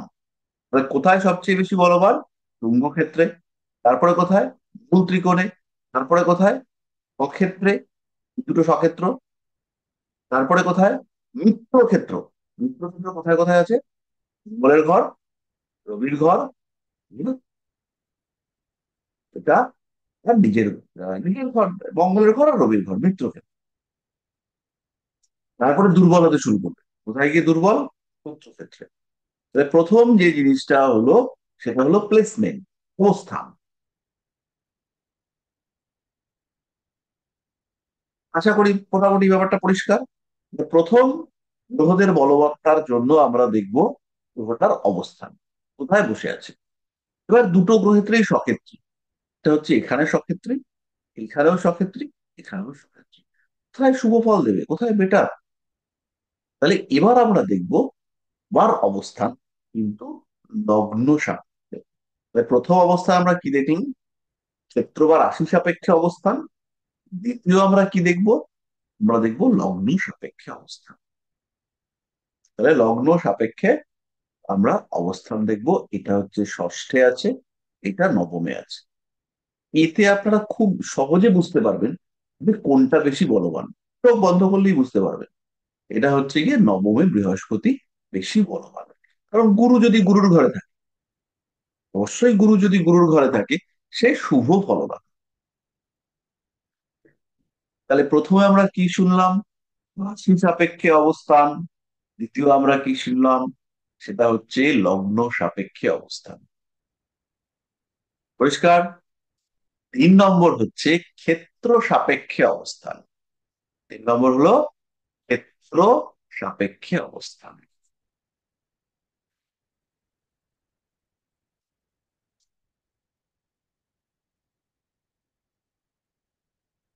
মানে ষষ্ঠপতি বৃহস্পতি, ষষ্ঠপতি বৃহস্পতি ষষ্ঠের পঞ্চমে আছে। আর এই ষষ্ঠপতি বৃহস্পতি ষষ্ঠের অষ্টমে আছে।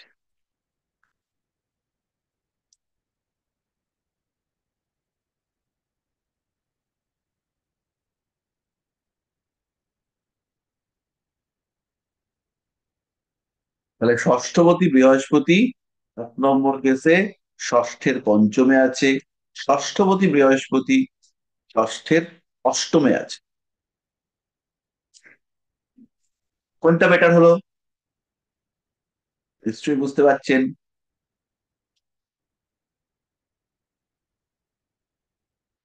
বলুন বলুন বলুন। ষষ্ঠের পঞ্চমে স্যার। পঞ্চমে স্যার। অবশ্যই, অবশ্যই। হুম।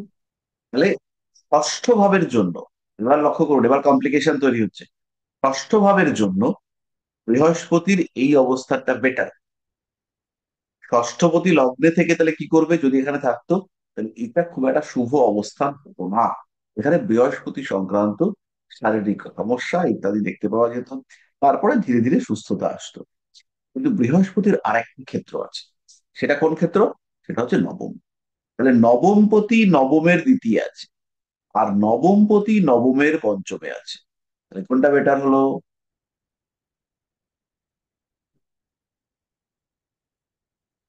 নবমপতি নবমের নবমীর পঞ্চমে দ্বিতীয় স্যার। নিজের তুঙ্গ ক্ষেত্রে আছে। নবমপতি নবমের পঞ্চমে নিজের তুঙ্গ ক্ষেত্রে আছে। আর নবমপতি নিজের দ্বিতীয় মঙ্গলের ঘরে আছে। এখানে নবম ভাবটা কি রাশি? জলরাশি। এখানে বৃহস্পতি কোথায় আছে? জলরাশিতে। কোনটা বেশি কমফোর্টেবল হচ্ছে? অবশ্যই এই পজিশনটা। যে নবম ভাবের জন্য বৃহস্পতির কর্কটে অবস্থান অত্যন্ত শুভ, কিন্তু ষষ্ঠ ভাবের জন্য বৃহস্পতির কর্কটে অবস্থান শুভ নয়। তাহলে 3টে জিনিস শিখলাম আমরা, 3টে পজিশন। তাহলে পজিশন কি কি এলো? পজিশন আমাদের প্রথম এলো রাশি সাপেক্ষে অবস্থান, দ্বিতীয় এলো ক্ষেত্র সাপেক্ষে অবস্থান। প্রথম এলো রাশি সাপেক্ষে অবস্থান, দ্বিতীয় এলো লগ্ন থেকে অবস্থান, লগ্ন থেকে দূরত্ব, আর তৃতীয় যেটা এলো সেটা হচ্ছে ভাব থেকে ভাবপতির দূরত্ব সাপেক্ষে অবস্থান। তাহলে অবস্থানটা আমরা মোটামুটি বুঝে গেলাম। যদি আমার পজিটিভ লাগে, যদি আমার পজিটিভ লাগে 1 প্লাস প্লাস 1 দেবো, যদি আমার নেগেটিভ লাগে -1 দেবো। তারা যন্ত্রণা নেই।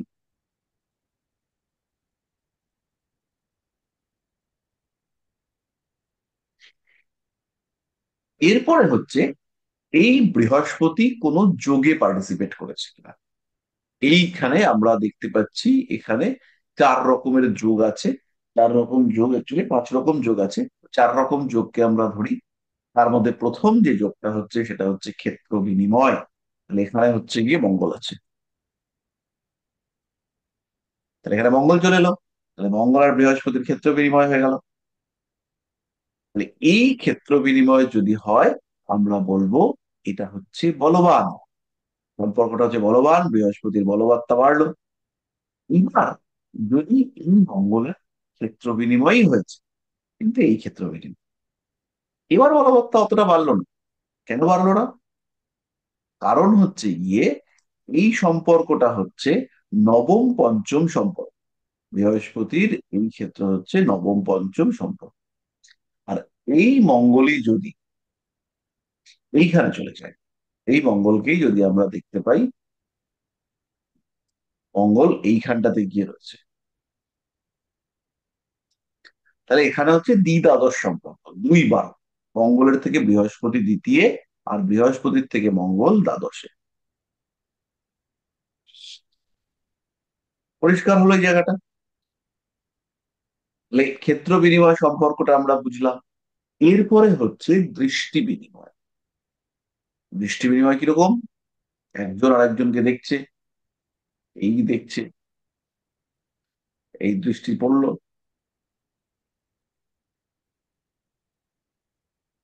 তাহলে এটা হচ্ছে দৃষ্টি বিনিময়। দৃষ্টি বিনিময়ের অনেকগুলো ভাগ আছে, সেটা আমরা পরে আসবো। এরপর আমরা চলে আসি সহাবস্থান। সহাবস্থানটা কিরকম? এই বৃহস্পতি এখানে মঙ্গলযুক্ত হয়ে রয়েছে। এবার আমরা দেখে নেবো কতটা ক্লোজ, আদৌ সহাবস্থানটা পারফেক্ট হয়েছে কিনা। বৃত্তাংশের মধ্যে থাকলে পরে সহাবস্থানটা স্ট্রং হবে। বৃত্তাংশ আমি ক্লাসে করিয়েছি।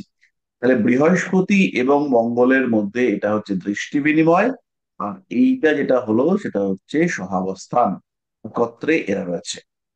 এরপরে রয়েছে একক দৃষ্টি। একক দৃষ্টিটা কিরকম?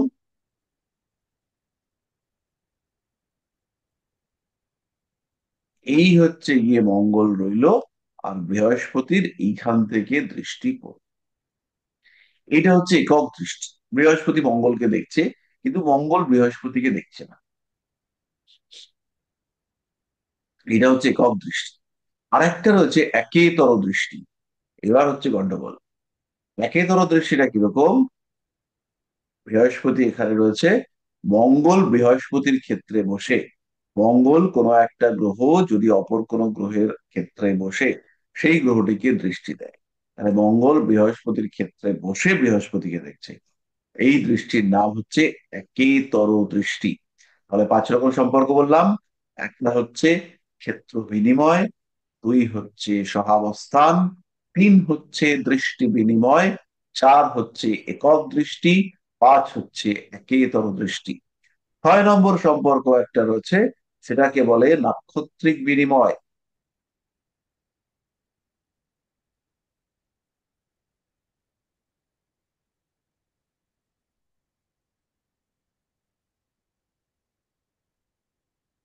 ধরুন এখানে মঙ্গল বসে আছে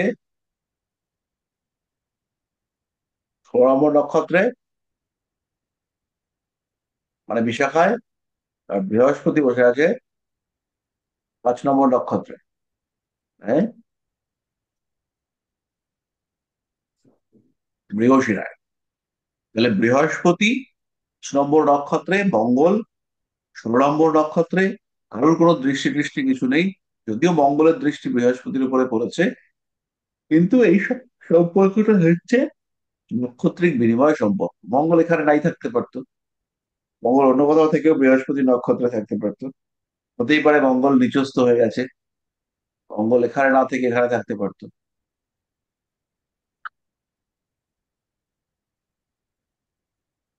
এখানে মঙ্গল রয়েছে এখানে 7 নম্বর নক্ষত্রে, বৃহস্পতি নক্ষত্রে, এটাও হতে পারতো। এটা হলেও কোনো দোষ ছিল না।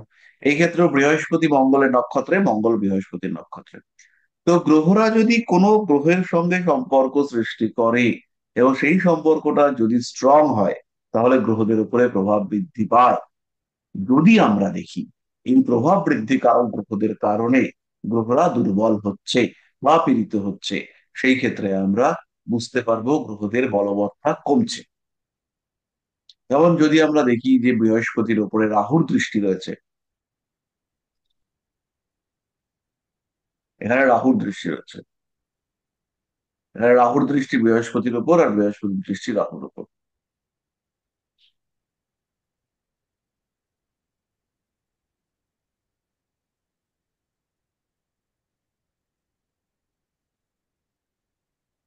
এই যে দৃষ্টি পড়লো, এই দৃষ্টি পড়বার কারণে কি তৈরি হলো?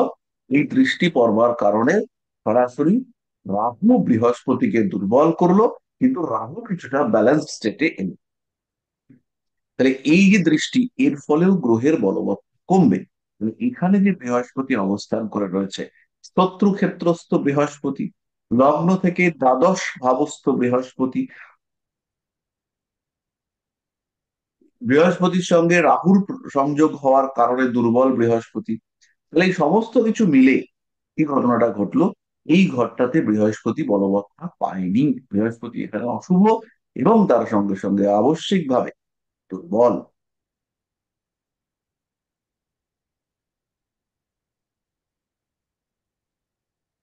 তাহলে পরিষ্কার হলো।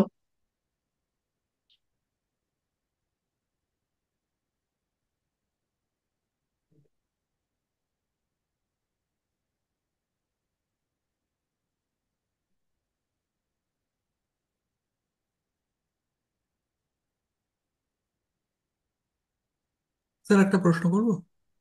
হ্যাঁ, নিশ্চয়ই। স্যার এই এক্সাম্পলেই বৃহস্পতির দৃষ্টিও কি তাহলে দুর্বল থাকবে? হুম। বৃহস্পতির দৃষ্টি দুর্বল থাকবে না, কিন্তু বৃহস্পতির যে ইম্প্যাক্ট রেজাল্ট এইটা পজিটিভ হবে না। আচ্ছা আমরা স্যার। যদি ভাবি যে বৃহস্পতি এখানে এসে এই আহ জায়গাটাকে স্ট্রং করবে, সেটা করবে না।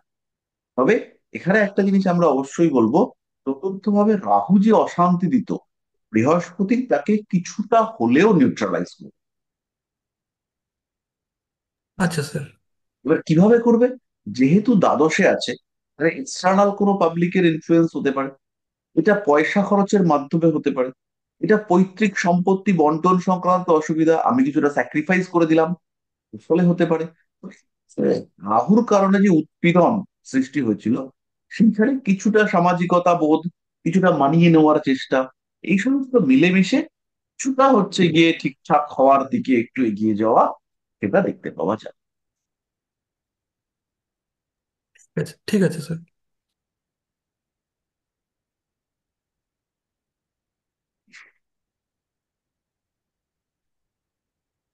ঠিক আছে। হ্যাঁ স্যার। তাহলে মোটামুটি প্ল্যানেটারি স্ট্রেংথ এটা আমরা বুঝতে পারলাম, এর সঙ্গে সঙ্গে গ্রহদের সম্পর্কগুলো সেটাও আমরা বুঝতে পারলাম। এই সম্পর্কগুলোকে কাজে লাগিয়ে বেসিক্যালি আমাদেরকে আইডেন্টিফাই করতে হবে যে গ্রহরা কতটা বলবান। ম্যাজিক নয়, গিমিক নয়, সিম্পল লজিক।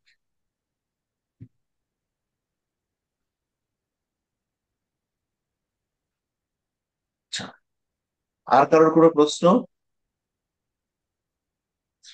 আমাদের আজকের যেটা মূল পাঠ্য বিষয়, সেটা মোটামুটি কমপ্লিট হয়েছে। এবার আপনাদের প্রশ্ন উত্তরগুলো করবো, করে আমরা 9:30 ক্লাস স্টার্ট করবো। স্যার বৃহস্পতি যদি তুঙ্গে থাকে তাহলেও কি রাহুর দৃষ্টি মানে তাকে দুর্বল করতে পারে? বৃহস্পতি তুঙ্গে থাকলেও রাহুর দৃষ্টি কে দুর্বল করবে না, কিন্তু তাকে কিছুটা কলুষিত করবে। এরকম ব্যাপার। লগ্নে বৃহস্পতি রয়েছে, প্রচন্ড সাত্ত্বিক, একদম দেবদেবীর প্রতি বিশাল ভক্তি এবং পাপে ভয় পাচ্ছে। ফলে একটা মানুষের বর্তমান যুগে একটু ডেভেলপ করতে সেই লোকটা পারছে না। কি করে পারবে? কারণ তার হচ্ছে গিয়ে কোনো রকম নেগেটিভিটি নেই। এবার এখানে যখন রাহু, ধরে নিচ্ছি আমরা,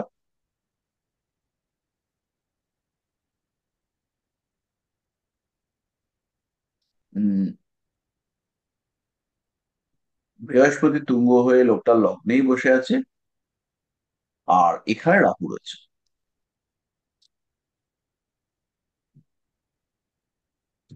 বাস।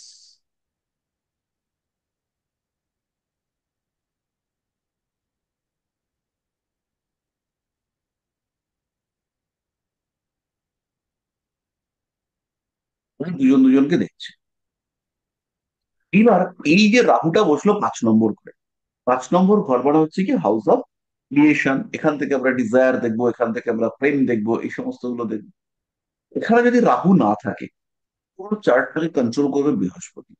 বৃহস্পতি পুরো চার্টটাকে হচ্ছে গিয়ে স্লো করিয়ে দেবে।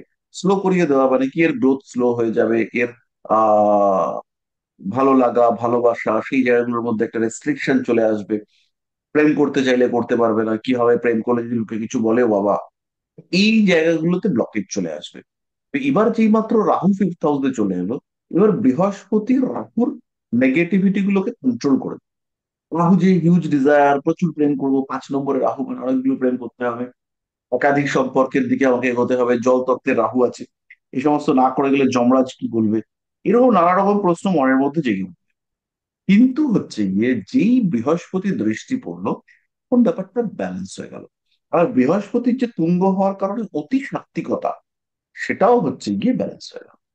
ফলে এইখানে গুরুচণ্ডাল দোষের রেজাল্ট বৃহস্পতি ডিস্টার্ব হলো, অবশ্যই হলো। কিন্তু আলটিমেটলি যদি আমরা সমাজ পরিবেশ পরিস্থিতি বিচার করি, তাহলে গুরুচণ্ডাল দোষের রেজাল্ট পজিটিভ হবে। জাতকের জীবনে তো হবে, মানে কি পড়ে যাবে। পরিষ্কার করতে পারলাম? হ্যাঁ স্যার। কিন্তু বৃহস্পতির যে পিওরিটি, সেটা 100% নষ্ট হবে। রাহু হচ্ছে গিয়ে ওই জলের মধ্যে একটুখানি নীল পড়লে যেমন জলটা নীলচে হয়ে যায়, সেরকম দাগ দিয়ে দেবে, একদম দেবে। ওই জন্যই স্যার জিজ্ঞাসা করলাম, মানে যেখানে বৃহস্পতি বলবান বা তুঙ্গে বসে আছে সেখানেও রাহু এফেক্ট করতে পারবে কিনা। হ্যাঁ হ্যাঁ, অবশ্যই করবে। মানে বলবান, কিন্তু তার মানে তার সঙ্গে হচ্ছে গিয়ে দস্যুর সম্পর্ক হলে সে বলবান দস্যু হবে। আচ্ছা। তুঙ্গ বৃহস্পতি রাহু দৃষ্ট হলে চারটে ভালো ফল দেয়, মানে ফাইন্যান্সিয়াল দিক থেকে ভালো ফল দেয়। কিন্তু এই মানুষগুলোর মধ্যে সোশ্যালিজম কম থাকে, আর এরা খুব হচ্ছে গিয়ে ইয়ে করতে চায়, মানে এরা খুব হচ্ছে গিয়ে কখনো ডমিনেটিং হয়, কখনো হচ্ছে গিয়ে কখনো অ্যারোগ্যান্ট টাইপের হয়, কখনো রেগে যায়, অ্যাগ্রেসিভ বিহেভিয়ার দেখতে পাওয়া যায়, এই সমস্ত। আচ্ছা, ঠিক আছে স্যার, থ্যাংক ইউ। স্যার, হ্যাঁ বলুন বিজন। স্যার, বৃহস্পতি স্বক্ষেত্রে থাকাকালীন যদি রাহু যুক্ত হয় তাহলে কি বৃহস্পতির গুণটা হবে? হ্যাঁ, একদম ডিস্টার্ব হবে তো।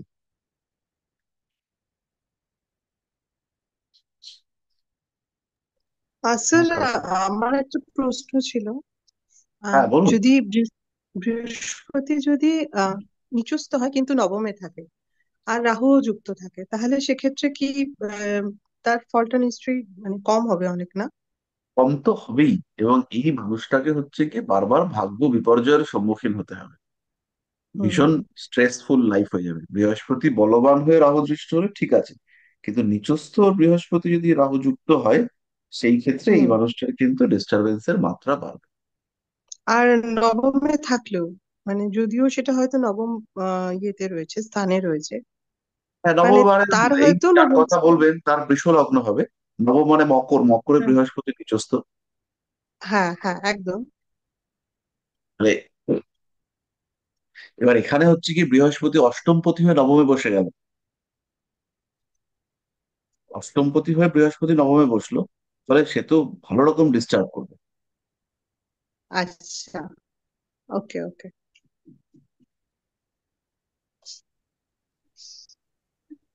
Hello. Hello. Hello sir, Sourav. হুম। হ্যাঁ, বললাম যে মিথুন লগ্নে বৃহস্পতি সাথে মঙ্গল, হুম। কেমন স্ট্রেংথ আছে স্যার এটা? এটা খুব পাওয়ারফুল লোক হবে, এবং মঙ্গল বৃহস্পতি যুক্ত হওয়ার কারণে এর মধ্যে একটা লিডিং এবিলিটি আসবে, কাজ করবে, এবং সবাইকে কন্ট্রোল করবার একটা চেষ্টা এই মানুষটার মধ্যে আসবে। আর নেগেটিভ এফেক্ট হচ্ছে সারা জীবন খেটে খেতে হবে। কার আছে? আচ্ছা স্যার, আমার আছে। মিথুন লগ্নে ডিগ্রিটা কি ফ্যাক্টর করবে স্যার? অবশ্যই, যোগ বা জ্যুতি হয়েছে কিনা সেটা তো আমাদের দেখতে হবে। আচ্ছা। আর হতেই স্যার পারে। 12 তারিখের ব্যাপারটা কি আমাদের, যেহেতু আলিপুরদুয়ার থেকে যাবো, টিকিট কাটার ব্যাপার রয়েছে। না, 12 তারিখে আপনারা হয়তো অনেকে জানেন বা কেউ জানেন না, আমি একটা দুর্ঘটনার শিকার হয়েছি। আমি তো জানি স্যার, খুবই তার ঘটনাটা কারণে মানে হচ্ছে কি 12 তারিখের প্রোগ্রামটা পোস্টপোন করা হয়েছে। আচ্ছা আচ্ছা। এবার ওই প্রোগ্রামগুলো জেনারেলি এই প্রোগ্রামগুলোতে খুব সেজেগুজে যাই তো। এবার হ্যাঁ এবং আমার খুব বেশি অ্যাক্টিভ পার্টিসিপেশন থাকে, ফলে ওই জায়গাটাতে আহ সেই মানুষটাও আর কি খুব অ্যাক্টিভলি পার্টিসিপেট করতো। তো ওই জায়গাটাতে হচ্ছে গিয়ে আহ নেওয়াটা খুব মুশকিল। হ্যাঁ, মানে ভাষা দিয়ে আর প্রকাশ করতে পারছি না স্যার। হ্যাঁ, প্রকাশ সাক্ষাতে করার কিছু কথা নেই, হবে। এটা এটা তো হচ্ছে হ্যাঁ, গিয়ে প্রকাশ মানে করবার অসুস্থ। মতন সিচুয়েশন নয়। তো কিন্তু তাহলেও হুম, আমাদেরকে এগুলো মানে উম কাজকর্ম কন্টিনিউ করতে হবে, কাজকর্ম ছেড়ে তো থাকা যাবে না। আর এটা হচ্ছে লাইফ সাইকেল, এগুলো নিয়ে বেশি ভাববার কিছু নেই। আমরা যারা জ্যোতিষ চর্চা একদম করি একদম বা স্যার, আমার ভবিষ্যতে আমরা করব, আমরা দেখব যে আমার আর কি কষ্ট, হুম, আমার থেকে 10 টাইমস কষ্ট নিয়ে লোক বসে আছে। এক ভদ্র মহিলা একদম একদম। গাড়ি ক্লাস বিক্রি ফোরে করতে আমার যায়, বাবা এক্সপায়ার করে গেছে। হুম, এক আমি ভদ্র যখন মহিলা ফোরে পড়ি গাড়ি বাবা বিক্রি করতে এক্সপায়ার করে গেছে। হুম, গাড়ি হুম, বিক্রি করতে গিয়ে তার হচ্ছে গিয়ে যে ভদ্রলোক গাড়িটা বিক্রি করাচ্ছেন তিনি রেজিস্ট্রি ম্যারেজ করে নিয়েছেন, মানে গাড়ি বিক্রির যে সই সেটা ম্যারেজ রেজিস্টার এরকম কিছু একটা সই করে নিয়েছেন, এবং সেই মহিলাকে বিয়ে করবার বলে মানে প্রেম ট্রেম দেখিয়ে নিয়ে গিয়ে তাকে বিক্রি করে দিচ্ছে এক জায়গায়। এবং সেই এই ভদ্রমহিলা, তাকে তিনি হচ্ছেন গিয়ে প্রথমে বাধ্য হয়েছিলেন ওই কাজ করতে, মানে নিষিদ্ধ পল্লীতে কাজকর্ম করতে, এবং সেইখানে হুম হুম হচ্ছে হুম গিয়ে বাধ্য করবার জন্য যে টর্চার, হুম সেই টর্চারের কোনো মানে হয় না। মানে এরকম টাইপের লোকজন আসে। কিছুদিন আগে এক ভদ্রলোক এসেছিলেন। তো ভদ্রলোকের বাচ্চা, তার 17-18 বছর মতো বয়স। তো সেই বাচ্চাটি 2024 সালের অগস্ট মাস থেকে নিখোঁজ। ভয়ঙ্কর ভয়ঙ্কর ঘটনা, আপনারা এগুলো দেখতে পাবেন। একদম স্যার। রিসেন্ট দিল্লি থেকে হচ্ছে গিয়ে এই ফিরলাম, আজকে কি বা কালকে ফিরেছি। কালকে ফিরেছি তো, এখানে গেছিলাম, সেখানে ভদ্রলোক বললো যে আস্তে আস্তে গাড়ি চালাতে বলো, রাস্তায় অ্যাক্সিডেন্ট হচ্ছে। তারপরে শুনলাম কি অ্যাক্সিডেন্ট হয়েছে, একটা ওই বড় গাড়ির সাথে একটা ছোট গাড়ি, তার অ্যাক্সিডেন্ট হয়েছে, মানে লরি টাইপের একটা গাড়ির সাথে ছোট গাড়ির অ্যাক্সিডেন্ট হয়েছে, 4 জন স্পটে ডেড হয়েছে। তাদের বয়স হচ্ছে গিয়ে 21 থেকে 24-এর মধ্যে, এবং তাদের মধ্যে 2 জন হচ্ছে গিয়ে বাবা মার সিঙ্গেল চাইল্ড।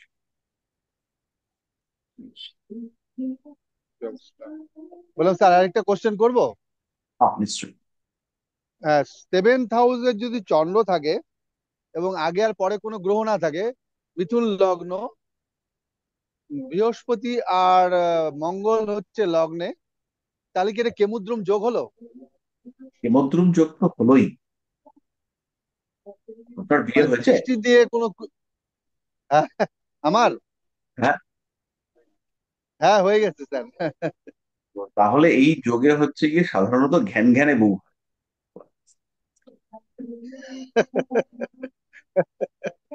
মানে ঠিক খুবই স্যার। ইমোশনাল, এবং কথায় কথায় সে হচ্ছে গিয়ে আহ, মন খারাপ করা, কথায় কথায় তার হচ্ছে গিয়ে একটা দুঃখ দুঃখ পাওয়া, এই সমস্ত ব্যাপারগুলো দেখতে পাওয়া যায়। আচ্ছা স্যার, আমরা প্রতিকার গুলো কবে জানবো মোটামুটি? এই তো মোটামুটি বছর খানেক তো আমরা লাগাবোই। বছর খানেক পরে প্রতিকার গুলো সম্বন্ধে আস্তে আস্তে জানতে পারবো। প্রতিকার আমরা এই চলতে চলতে এটার কি প্রতিকার হবে, ওটার কি প্রতিকার হবে। প্রথম প্রথম প্রতিকার হলো না, আমরা তো কিছুই শিখিনি। আমরা একদম মানে বেসিক লেভেলে আছি, আমরা বিচারেও যাইনি। আমরা মোটামুটি আচ্ছা ফার্স্ট সেমিস্টারে বিচারের কোনো গভীরে ঢুকতে পারবো না। আচ্ছা স্যার, ফার্স্ট সেমিস্টারের পরীক্ষাটা কবে নাগাদ হবে? লাস্টে। মার্চে? আচ্ছা। একটু ডেটটা আগে বলে টিকিট কাটতে সুবিধা হবে। আপনি বসিয়েতে পরীক্ষা দেবেন, অনলাইনে পরীক্ষা দেবেন। ও অনলাইনে পরীক্ষা দেবো, বাহ বাহ, ফাইন ফাইন ফাইন।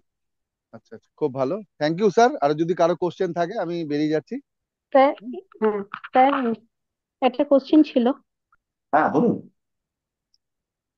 বলছি যে নক্ষত্র বিনিময় সম্পর্কে, যদি শনি এবং মঙ্গল নক্ষত্র বিনিময় করে, ধরি শনি যদি মৃগশিরা নক্ষত্র পায় এবং মঙ্গল যদি উত্তর ভাদ্রপদ নক্ষত্র পায়, আর এই যে নক্ষত্র বিনিময় সম্পর্ক হলে পরে কি ভালো ফল দেবে? মানে শনি ভালো ফল দেবে না মঙ্গল ভালো ফল দেবে? নক্ষত্র বিনিময় সম্পর্ক মানে হচ্ছে গিয়ে এদের মধ্যে একটা রিলেশনশিপ ক্রিয়েটেড, এইটা সবার আগে বুঝুন, ফলটা পরে। এরপরে আপনি হুম। দেখুন অবস্থান এবং বলবৎ, বুঝতে পারলাম। হ্যাঁ। এদের মধ্যে একটা রিলেশনশিপ ক্রিয়েটেড হলো, দুজনে দুজনকে বেটারমেন্ট দেওয়ার চেষ্টা করবে। হুম। আচ্ছা, মানে ফলটা বড় কথা নয়, বড় কথা হলো যে রিলেশনশিপ তৈরি হয়েছে নক্ষত্রের দ্বারা, হ্যাঁ, এক্স্যাক্টলি। এবার এবং ফলটা দেখতে হবে দেবে কার গ্রহদের বলটা বলবৎ। বেশি। মানে ধরুন আপনি শনির থেকে যে ফলটা এক্সপেক্ট করছেন, আপনি বুঝে নেবেন হুম। যে সেই ফলের মধ্যে মঙ্গলের একটা ইম্প্যাক্ট থাকবে। হুম। Okay sir, thank you. ঠিক আছে, আর কারোর কোনো প্রশ্ন? হ্যাঁ স্যার, আমার একটু প্রশ্ন ছিল। ওই যে আমি মানে যতটা বুঝেছি আমি একটু কনফার্ম হতে চাইছি যে এই যে কর্কটে মঙ্গল আছে, তো মেষে হচ্ছে চন্দ্র, এটা তো ক্ষেত্র বিনিময় করছে তো। হুম হুম মানে কর্কটে মঙ্গল আর মেষে হচ্ছে চন্দ্র আছে, এটা তো হুম একটা হচ্ছে জলরাশিতে মঙ্গল আছে হুম আর অগ্নি রাশিতে চন্দ্র আছে। হুম তো হুম। এর কি পাঁচটা দুর্বল হবে দুজন, মানে চন্দ্র তো মিত্র রাশিতেই আছে, না মঙ্গল, মঙ্গল তো মিত্র রাশিতেই আছে, তো মঙ্গল কি এখানে দুর্বল যেহেতু জল কর্কটে তো রাশিতে আছে? নিচস্থ মঙ্গল, কর্কটে তো নিচস্থ মঙ্গল, দুর্বল তো আর বটেই। চন্দ্র, আচ্ছা আচ্ছা, কিন্তু এটা তো তার মিত্র গৃহ গৃহ। মিত্র গৃহ হলেও মঙ্গল তো অগ্নি, অগ্নিকারক গ্রহ, হ্যাঁ এবং হ্যাঁ সেই হ্যাঁ, আগুনের সেই উপর সেই দিয়ে জল হিসাবে চলতে হ্যাঁ। থাকে, তাহলে সে বেচারা একটু দুর্বল হয়ে যাবে। হ্যাঁ, আর সেই রকম ভাবে আমি ধরবো যে চন্দ্র যেহেতু গিয়ে অগ্নি রাশিতে বসেছে, মানে মেষে, তো ওটাও তো দুর্বলতাই হচ্ছে ঠিক। চন্দ্র মেষ রাশিতে দুর্বলই হচ্ছে। হ্যাঁ স্যার, হ্যাঁ এটা আমি কনফার্ম হতে চাইছিলাম। ঠিক আছে স্যার, রাখছি। ঠিক আছে।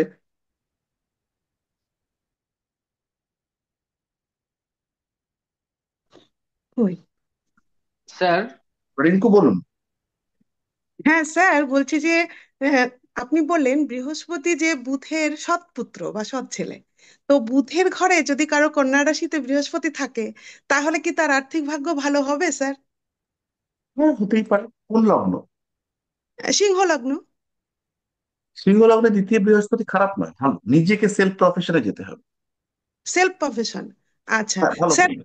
হ্যাঁ, অনেক সময় আমি শুনেছি কারো কারো মুখে যে নাইনতে যদি রাহু থাকে, তাহলে নাকি তার বিদেশ যাত্রা হয়, এটা কি ঠিক? এটা আমার খুব কনফিউশন। থাকে, হয়। ধরেন এই লগ্নে যদি সিংহ লগ্নে দ্বিতীয় বৃহস্পতি নাইনতে রাহু, তাহলে সে কি কখনো বিদেশে যেতে পারে? হুম। আচ্ছা স্যার, ওকে স্যার। কি কর-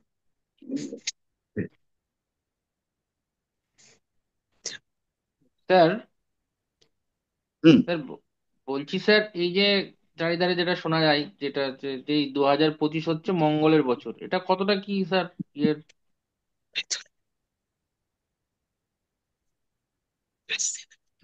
অবশ্যই তাই। 2025 কি সত্যি মঙ্গলের বছর, তাই তো? না, এই সংখ্যাটাকে মঙ্গল কন্ট্রোল করবে, 2025 আচ্ছা সংখ্যাটা। হ্যাঁ। আচ্ছা। এবার এইখানে বছরটাকে কিভাবে বিচার করব, এটা কিন্তু ইন্ডিভিজুয়াল।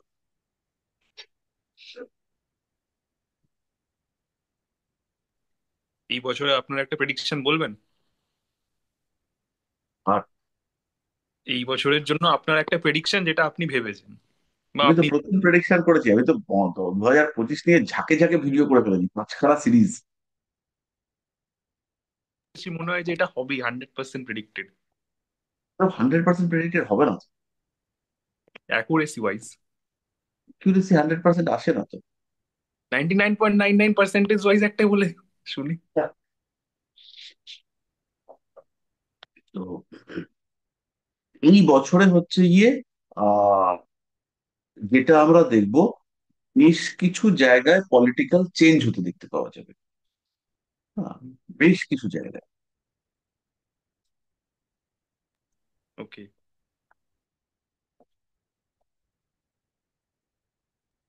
স্যার, একটা ক্ষেত্র বিনিময় নিয়ে কোশ্চেন করবো। হ্যাঁ, বলুন। বলছিলাম যে কর্কট রাশিতে মঙ্গল, আর ওদিকে বৃশ্চিক রাশিতে চন্দ্র, এটা তো একটা ক্ষেত্র বিনিময় হলো তাই না? হুম, হুম, হুম। তো এটা দুজনেই নিচস্থ গ্রহ ছিল, এবার এটারও ক্ষেত্রে এদের ধরো মধ্যে স্ট্রেংথ বাড়বে। দুজনেরই স্ট্রেংথ বাড়বে তাই তো? হ্যাঁ, হ্যাঁ, হ্যাঁ। তাহলে ঠিক আছে, আজকের মতো এই পর্যন্তই। আমরা আবার পরের বুধবার যুক্ত হব। ভালো থাকবেন সবাই। সাক্ষাৎ হবে আবার। শুভরাত্রি। শুভরাত্রি স্যার। শুভরাত্রি স্যার।